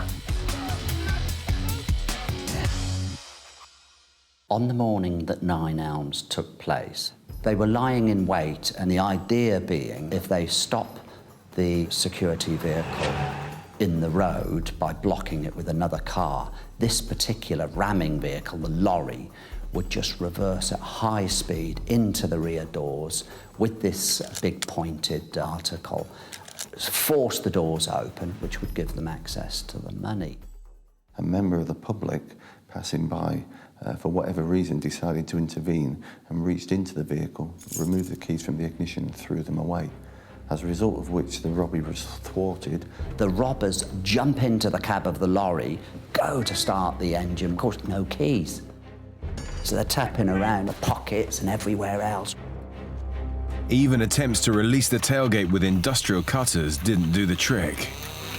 And then a decision was made by one of them to suddenly say, right, we've got so long to do this. If it goes wrong, that's it, we can't do any more. That's a sign of their professionalism. To destroy forensic evidence, that they'd actually put petrol into the seats of the vehicles, and they'd wired up fireworks or incendiaries with it to actually detonate the vehicles that are being used. Consequently, everything went up in smoke. The scale and the execution of the plan was immaculate, something I hadn't encountered in such a way before. And I remember thinking, they'll be back. A second attempted robbery 5 months later in Kent was almost a carbon copy of Nine Elms. They were using vehicles to block the roads. They had an identical type ramming point that welded into the bottom of this vehicle. On the first spike, they'd written the word Gertie, as in a female name for Gertrude, and on the second spike it was written in Gertie 2. So you didn't have to be too much of a detective to figure out at that point. Interestingly, in the cab of that vehicle, they not only had the keys in the ignition, but they had spare keys taped inside. So they'd learnt their lesson. They weren't going to be caught out again. And the ruthless thieves stopped at nothing to intimidate the security officers. They'd actually taken cans of what's turned out to be Fray Bentos tinned meat, sprayed them, attached magnets to them, and put aerials on them to make them look like they were limpet mines or something that were attaching to the vehicles. And it was all about creating massive fear in the crews of these security vehicles.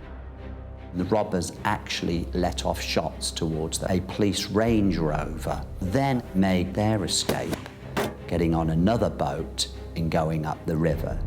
Two very organised and dangerous attempted raids. Shatford and Swinfield knew they had their work cut out. The pressure was on to stop the gang before their next hit, but this wasn't going to be easy. We were absolutely certain we were dealing with this highly professional gang at Nine Elms, but they were unable to crash in the back of the vehicle. This was now the second failure they'd had within some months. So there had to be a third. But how do you stop a gang of robbers who you know nothing about? Shatford was in a race against time for leads. We had an amazing break, which was a piece of everyday but nonetheless brilliant police work. There'd been an operation running down in Kent by a police officer looking at stolen plant equipment, and by that I mean generators, roadside equipment. And he had been centering around a family down there called the Wenhams, where he recognised this flatbed lorry as something he'd seen there previously. We ran the vehicle numbers through that database that were at the scene in Aylesford, and one of the vehicles came up as being the one that was at that farm. So for the first time, we get coming into the inquiry the family Wenham, and as a result of that and the link to the Aylesford robbery, we started our surveillance around that farm. The hunt was on. Now that was an incredible breakthrough for us because we thought, well, we've got a starting point. And we then worked very closely with Kent, and I deployed for a long time down there, flying squad officers and highly trained surveillance officers from a specialised unit at Scotland Yard. And they were living in ditches, in trenches for days and days on end. We did start to get a picture of people arriving that we believed to be the gang. This is where they felt secure. They weren't aware it could be traced back to them. It was somewhere to plan and work from, and we were on to them, so we had a chance. The surveillance paid off. Officers quickly ran checks on the men they were tracking. Lee Wenham worked in his family business selling scrap metal and owned a number of farms in the area. And Terry Millman, a name familiar to the police. Terence Millman served, I think, at least 16 years imprisonment for armed robbery. So he was an experienced robber.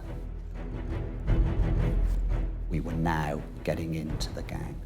Also, we were fairly confident about the Wenhams' involvement, but we always felt that the Wenhams were custodians of looking after the property that would be used on behalf of the major players of the gang. And it didn't take long for this theory to be confirmed. One day, we saw a new person turn up at the farm, and he turned up in a vehicle with blacked out windows, and he looked your epitome of the South London gangster. Myself and the officers looked at that individual, and straight away we registered that this was somebody new who we needed to know more about. That man was Ray Betson, a prominent underworld figure with links to organised crime and a reputation for violence. All the men identified so far had records, but officers needed more. Shatford and Swinfield had to know the gang's next target, and fast. Soon, another piece of the jigsaw would lead them closer to their answer. It was after looking at hours and hours of video footage where nothing happened other than the normal activity on a farm. One day we see a powerboat taken in on a low loader. And from that moment on, the strategy was to move when the powerboat moved, and that we wouldn't waste time or risk compromising the operation by trying to follow people unnecessarily. In both the failed armed robberies, a speedboat had been used as a getaway. Police were quick to spot the similarity, but they needed to pinpoint the gang's next target. An urgent meeting was called. We had a meeting at Maidstone Police Station, all the people, and it was just sort of, let's just make sure we're not missing anything here. Where is it that they could be going to rob? And then the realization hit the officers. We'd identified a number of possible targets where a waterborne escape could feature. We then received some information about Lee Wenham, that he was planning to go on a family trip somewhere. I think it was £70 or something for a family ticket for this attraction. Sean Allen, who was one of my detective constables at the time, identified that an attraction that was charging that amount for a family ticket at the time was the Millennium down. One of the detective inspectors who used to be at Greenwich before going to the surveillance team just throw into the conversation, unless, of course, they're after the Millennium diamond. Yeah. Sorry, Millennium what? We started trawling through, I think it was 100 cameras at the Millennium Dome, and we identified Lee Wenham arriving, and we were able to track him through the CCTV camera historically to the point where he got to the Diamond Vault. Once in the Diamond Vault, he paid more than casual attention like a tourist would to the diamonds, and he was actually in there effectively scouting the alarm system, having a look at the cabinets, and he was doing all this whilst in the company of family members to give him an innocent role there. Wenham had his eye on the Millennium Star, one of the most expensive diamonds in the world, exhibited at the Dome with other precious stones. This diamond was so rare because it had no flaws, no imperfections whatsoever. Could the gang really be considering this as the target for their next payday? You know, it's too impossible. This is too impossible to be true. It was one of those moments where suddenly it's like everything freezes. And, you know, within inside me, I had this little boy jumping up and down, going, this is it, this is it. You've got it, you've got it.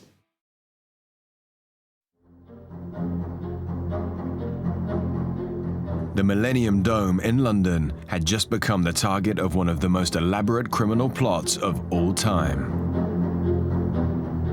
Scotland Yard believed an elite gang had their sights set on the ultimate prize, the world's most precious diamond. I mean, this was just too incredible to be true. And you look around and you think, well, hang on a minute, could it be? And the more we piece this together, the more it became a reality. The Millennium Star diamond is unbelievably precious. It took specialists 3 years to craft its unique shape. And together with the equally valuable blue jewels, they held a price tag of at least £300 million. A phenomenal prize that the police were now tasked with saving. But Shatford had to break the news to the owners, De Beers. Good afternoon, gentlemen. Tim, very good of you to see us. Inspector John Shatford told me about the possibility that someone might be trying to steal those diamonds. And he said, well, it's very possible the information could be coming from someone within the De Beers organisation, which meant that I now was in a rather difficult position because I really couldn't tell anybody there's likely to be a raid because obviously the police wanted to keep it an absolute secret. The news of an imminent attack came as a shock to Thorne, not least because of the sophisticated security surrounding their diamonds. The security we have there is second to none. These diamonds were housed in a concrete vault. It was certainly in excess of 10 feet thick, mixed with metal grill rods with stone to make it just about impenetrable to bore through, certainly ram-proof. In addition to that, we needed to enter into it and exit from it when the people came in to view the diamonds, so we then produced 2 very strong vault doors, and those were certainly in excess of a foot thick of sheer steel metal. And there we had to make sure we had specially designed cabinets to withstand, again, a physical attack trying to penetrate into where the diamonds were. In my view, and I think in everybody else's view, we had more or less an impenetrable display unit. De Beers spent nearly £1 million building this fortress and were confident in the cabinet's toughened glass. But Shatford still had questions. We thought that diamonds must be collected every day and night and taken back to De Beers. And he said, oh, no, no, no. It actually stays in the dome overnight. And then he said, oh, but hang on a minute. And he looked in his book and he thought, it has actually got to come out. When we have these diamond displays, quite often the idea with the De Beers was to show it to nations around the world. And one of the areas we wanted to display it was in Japan. So we were going to then move the diamonds from the Millennium Dome and take them to Heathrow and then fly them out under escort all the way to Japan for display in Tokyo. I thought, that's got to be it. It's coming out. It is the only opportunity that they would have to steal that diamond in transit. With the diamonds being moved, the flying squad had a tricky job on their hands. Heists on this scale don't come into the office every day, and the sum involved put this in a different league to the previous attempted raids. Convincing his bosses of the imminent danger would require all of Shatford's persuasive powers. I had to convince my own superiors that was the way ahead as well, and that was not altogether easy. They wanted a really, really careful breakdown on everything that was going to happen, and for a while it looked like they were going to say, we can't do this. We're going to get him. OK, John, I'll talk to the Assistant Commissioner. If we're saying this is too dangerous for us to deal with, we are the police. There just isn't anyone else. Preparations were made to shift the diamonds. Scotland Yard were convinced the gang would pounce whilst they were in transit. And so, hundreds of officers were deployed along the route, whilst Tim Thorne, Swinfield and Shatford held their breath. I was absolutely convinced this must be it. It's the only possibility that they can steal it. So we prepared for it on that basis. 2 security vans were going to arrive at the Dome in the very early hours. We put 2 boxes, one with a real value of diamonds, one without. So had they been attacked, then they would need to have broken probably both vehicles to ensure they had stolen the right goods. We got everyone together and we were prepared for a mini war. I had helicopters on standby, specially trained SO-19 firearms officers. We'd taken over tower blocks, we'd taken over the roof of Canary Wharf. When the security vans arrived, and we thought, this is it, this is it. The vans came in and we're thinking, well, there's no sign yet of them. Where's it going to happen? I think a white van drove close by. Everyone became suspicious.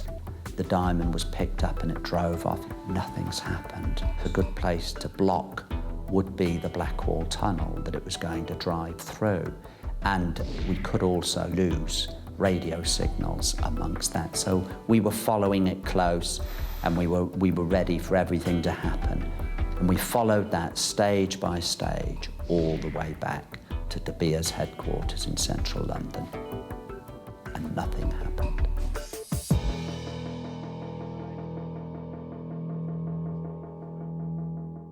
That was the low point. My head sunk into my hands.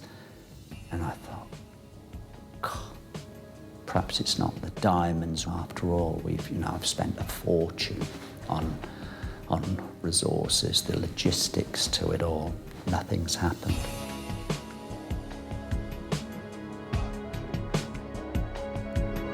So what now?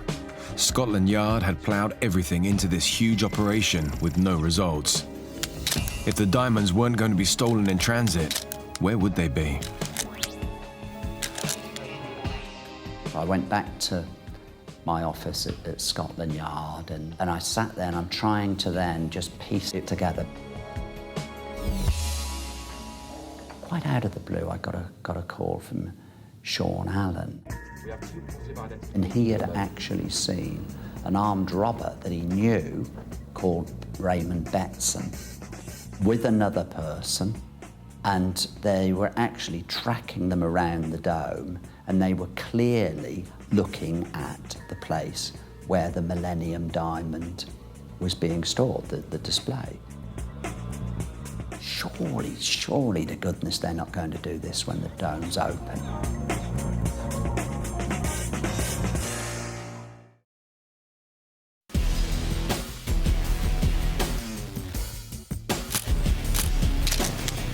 The flying squad was facing one of the biggest heists Scotland Yard has ever seen. They believed a highly organised gang were planning to steal the most precious diamond on Earth, the Millennium Star. Yet expectations of the jewel being nabbed in transit had led to an unexpected dead end. Just when officers started to doubt their hunch, a breakthrough put the whole operation onto a new level.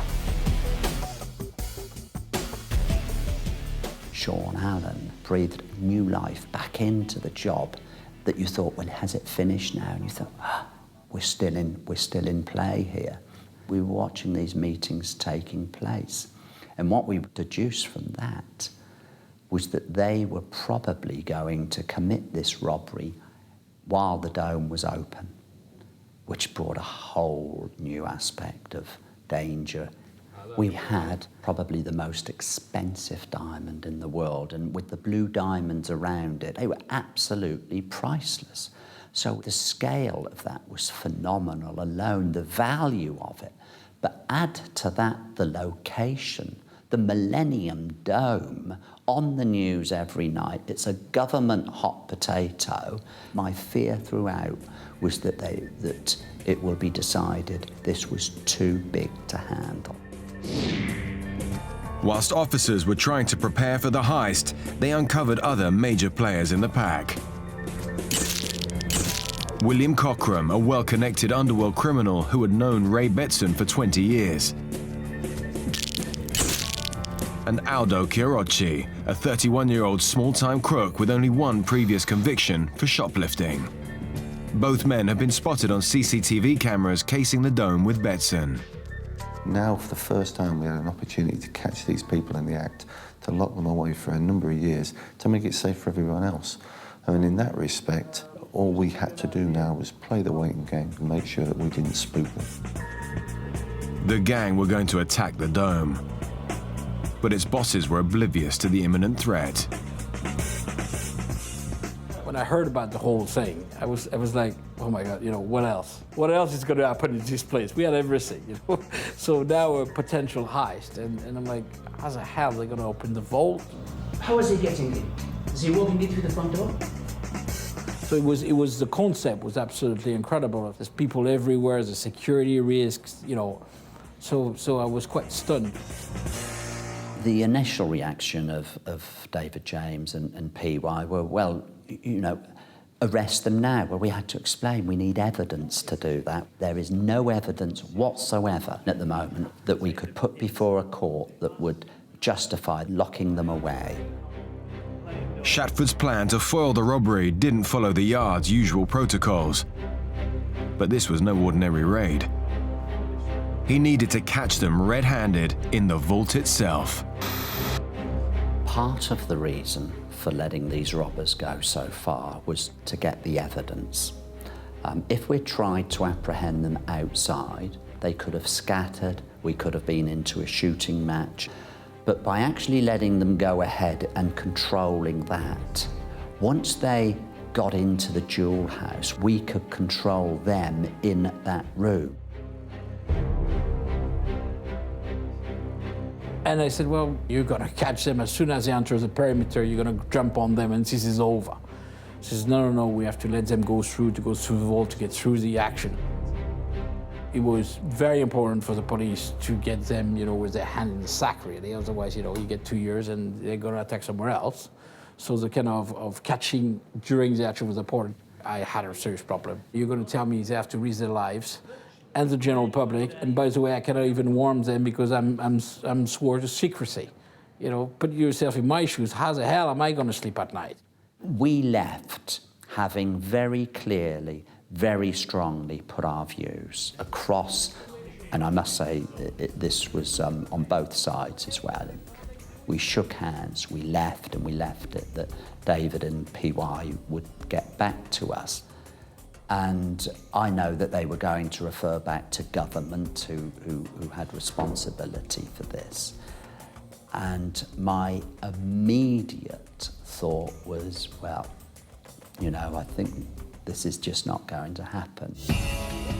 However, this was one element of the operation Shatford was happy to be wrong about. To my utter astonishment, the politicians actually said their advice was, well, look, if the police say this, leave it to the police. Let the police deal with it. Even though all parties were now working together, they still had very little to go on other than suspicious activity. One element of the gang's movements was particularly puzzling to officers. We had seen a number of plant-style equipment being taken on and off the farm as part of their daily routine.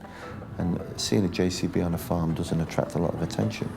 When it became obvious that the JCB was being adapted from a JCB to resemble a tank, that it then became significant.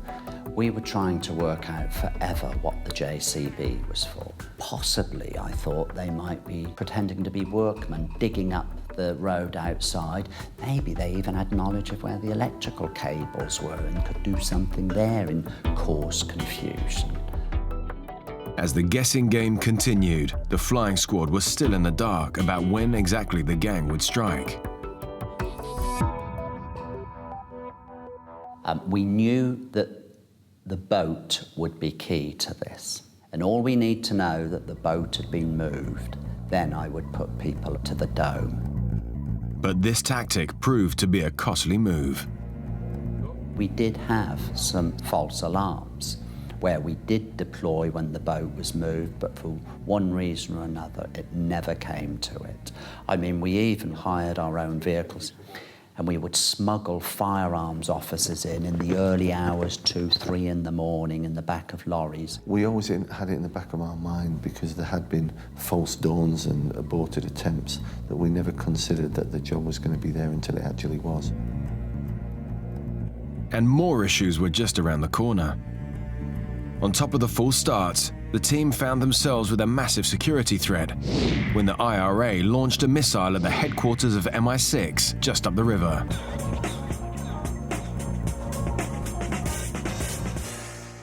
Clearly, the IRA were looking to hit public buildings.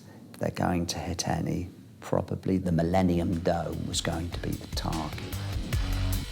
The heightened threat meant more of a visible police presence around the dome, something Shatford didn't want the thieves to be alerted to. But the villains were too busy dealing with their own issues. On one occasion, they put the wrong fuel in the boat, and the boat slotted to a hole. Surveillance on the thieves turned from weeks into months. The flying squad were constantly on a knife edge. On another occasion, when they were travelling up there to do the job, there'd been a road traffic accident. Thousands of pounds and resources were being pumped into this operation, but the gang just didn't appear to be ready.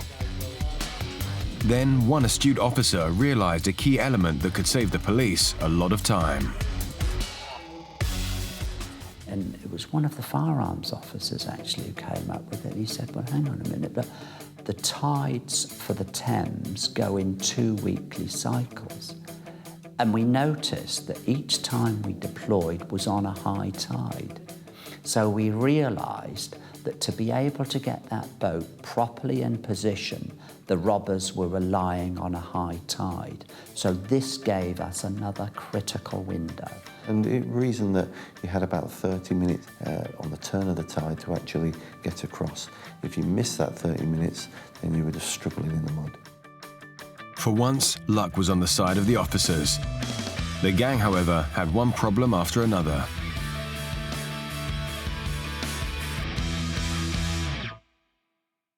They developed a fault in the boat, and they had to get a replacement boat for it.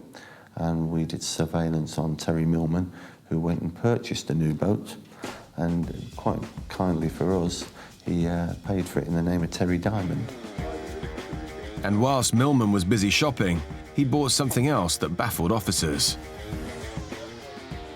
We also knew that shortly after he had acquired a Hilti gun, a nail gun. As the gang were fixing hitches and tooling up, a newspaper got wind of the operation. This was the last thing Shatford needed.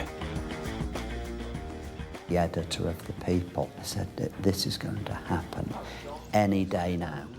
And I thought this will be their news and it will stop it happening. But very magnanimously and correctly, of course, the editor said it was a police operation, so they didn't run the story. That gave us another chance. But the reprieve was short-lived. The media may have backed off the operation, but rumours of the dome closing were rife. In the news, they keep saying the dome is going to close earlier. the dome is going to close earlier because of one reason or another, and that was going to happen any day. And you think, no, don't close it yet. They haven't tried to rob it yet, for goodness sake. And as tension reached fever pitch, the gang made last-minute changes. New recruits were drafted in at the 11th hour. Robert Adams, known smuggler and career criminal. And a new boatman was also urgently needed after the original pulled out. Enter Kevin Meredith.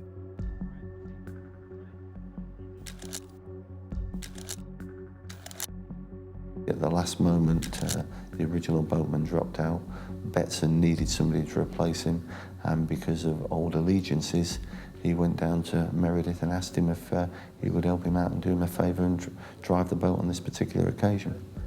And for that, he would receive a part payment, as it were. Meredith wasn't a career criminal.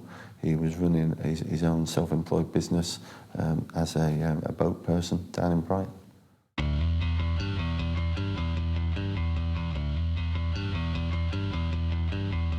Nine months after this incredible story began, officers received the news they'd been waiting for. The gang were finally going to put their epic plan into action.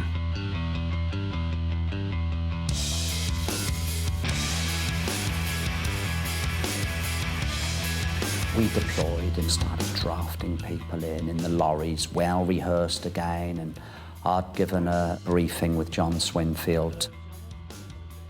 We had Sean in the control room, and we're there with a few of us in this room. And literally the night is ticking away. We can't use radios because we believe they've got devices that could track the frequency. When it went live from the police perspective, probably involved around 300 officers.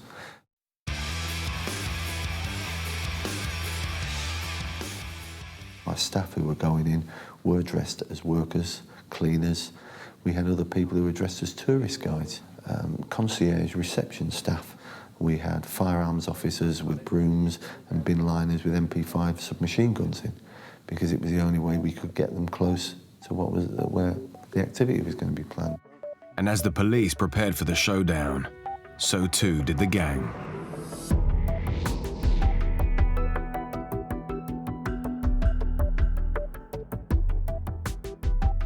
We had checkpoints en route where people were phoning in information so as not to use our radios.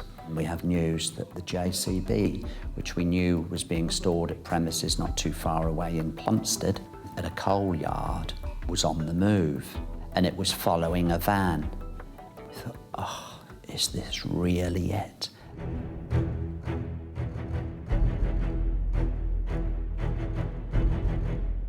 Within De Beers itself, we had an operational room in which we had monitor screens, telephones, and we had brought in 2 men to keep a monitor on those as well, and obviously a direct line to John Shatford, who was going to let me know when the vehicle started up.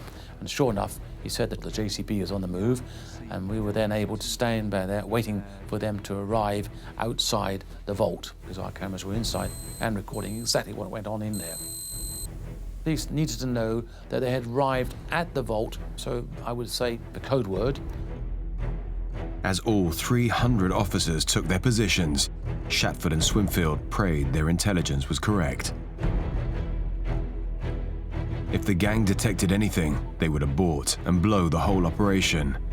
But they were on the move and making their way to the target, straight into the trap. We watched the JCB take up a position further than any point it had ever gone before.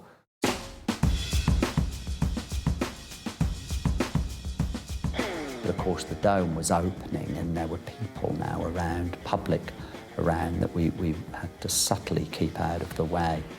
Whilst that was happening, I was hearing reports from my other surveillance units that the boat was moving, and the boat was actually approaching the jetty, which would have been the takeout point. And then the boat comes onto one side of the jetty.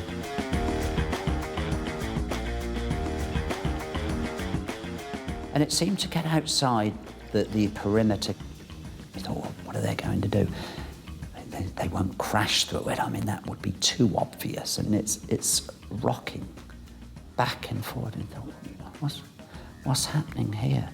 And then all of a sudden it just took off and just crashed through the perimeter, and it is heading for the dome.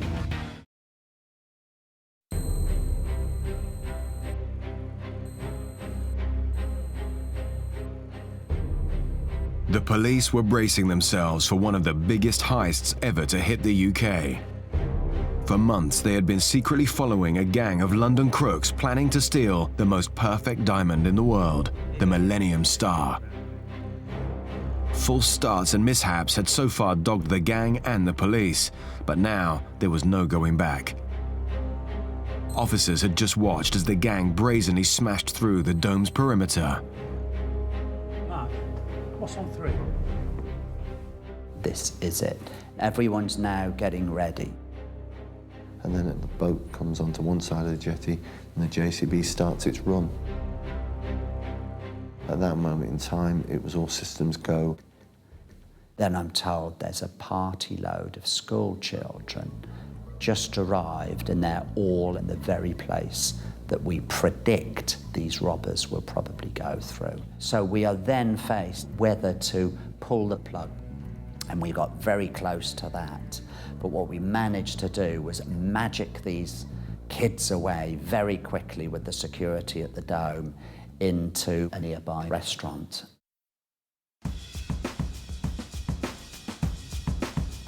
It goes straight across a roundabout the wrong way, and it is just heading for these large perspex doors within the dome. We now go loud on the radio because we think it's too late for them to realise. We're saying, right, stand by. Just get people out the way just so we can make sure that the public are covered by police officers. And it crashes through suddenly these big perspex doors in the dome, moves right around outside the jewel house. Off jumped the two men who were going to assault the cabinets. They had respirators on, they were carrying sledgehammers. One had a sort of water pistol that had been sprayed to look like a machine gun, and they went roaring into the actual vault where they started to attack the cabinets. First of all came up against the Millennium Star, and then they got this Helty gun out and fired quite a few rounds into the side of the glass. The other man then went into the display cabinet showing the blue diamonds. And the reinforced, tamper-proof glass protecting the diamonds proved to be no more than a small inconvenience for the thieves. The glass for the Millennium Star was to be able to withstand a minimum of half an hour of a person swinging a very heavy hammer, such as a sledgehammer weighing about 16 pounds. It's reinforced, specially purchased glass casing, which will take 35 minutes, took 35 seconds for them to penetrate with the Hilti gun, the nail gun, which heats the area, and they followed that on with sledgehammers, and they were through, and it just needed a hand to reach in and take the diamond. Meanwhile, Betson continued sitting outside, revving the engine up ready for the getaway. We saw these smoke bombs being thrown, which are causing absolute pandemonium.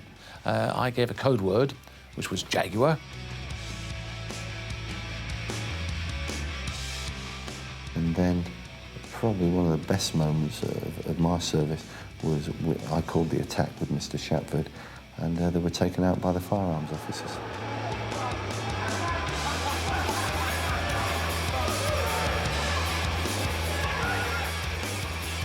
We threw our own distraction devices in there, which made very loud bangs, and we controlled the area and moved in, and they were arrested. The operation was a complete success. The entire gang were apprehended without any casualties. Courtroom and Adams had been the ones trying to smash the cabinets. Chiarocci had been tasked with the smoke bombs. Betson was nabbed at the wheel of the JCB, leaving Meredith outside on the boat and Millman across the river, both oblivious that officers were coming to get them. Learning from the previous occasions, we knew they'd have an escape vehicle there somewhere, and it turned out to be Millman in his van, which we found the van parked up. He was dressed as a workman. Flying squad officers arrested him.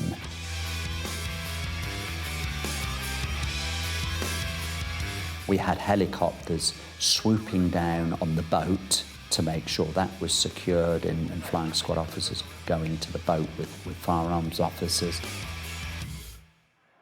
Remarkably, as the gang was nicked, the dome remained open. Staff members, oblivious to the heist, were also dealing with questions from confused members of the public. Actually, the general public was never close. The few of my guys on the way who met the police running with guns were concerned, but nobody was hurt. And after, it's the biggest moment of relief of my life. You know, it's happened, it's over, let's move on. So now, what are we going to say to the staff now? For Scotland Yard, everything had gone exactly according to plan. But for the robbers, their cunning plot was about to land them lengthy jail terms. And to add insult to injury, the police and De Beers had a final laugh. When the diamonds came back from Japan, that perhaps this wasn't sensible to put them back into that Millennium Dome, knowing that this attack would occur. So we replaced the real Millennium diamond with an exact replica, except it was false. It was still worth a couple of £1,000. It was that good. But it was a sensible precaution to take. In their defense, some gang members claimed there were others involved. The gang was saying that there was someone called Tony who recruited them, who had got away in a van. They were also trying to make out that this particular individual was a police informant, that they'd been set up in all different ways. It's absolutely fictitious. Indeed, a white van was spotted with the JCB on the day, but drove off into London. The police have always maintained this wasn't a key element in the inquiry. Betson was also quick to try and play on a link between him and a police officer. Betson had a brother-in-law that was a serving police officer, Michael Waring. He tried to implicate him in the crime by saying that he had had some involvement. There were informants involved and all sorts. There was no informant whatsoever. The real diamonds never made it back to the dome, and the attraction met its untimely end, closing its doors on the 31st of December. As the media fed on the frenzy, the Dome Raiders faced the courts. Ringleader Ray Betson received 18 years for conspiracy to commit robbery, along with sidekick William Cockram. Aldo Chiarocci was given 15 years, as was Robert Adams, whilst outsider Lee Wenham got 4 years for conspiracy to steal. Boat driver Kevin Meredith, the only one to plead not guilty, received 5 years, and career criminal Terry Millman died of cancer before getting to trial. The gang never reached their prize, but what would have been the diamond's fate if they'd been successful? Well, we had some information, I suppose speculation more than, or intelligence rather than evidence, that there was a connection with the Russian mafia.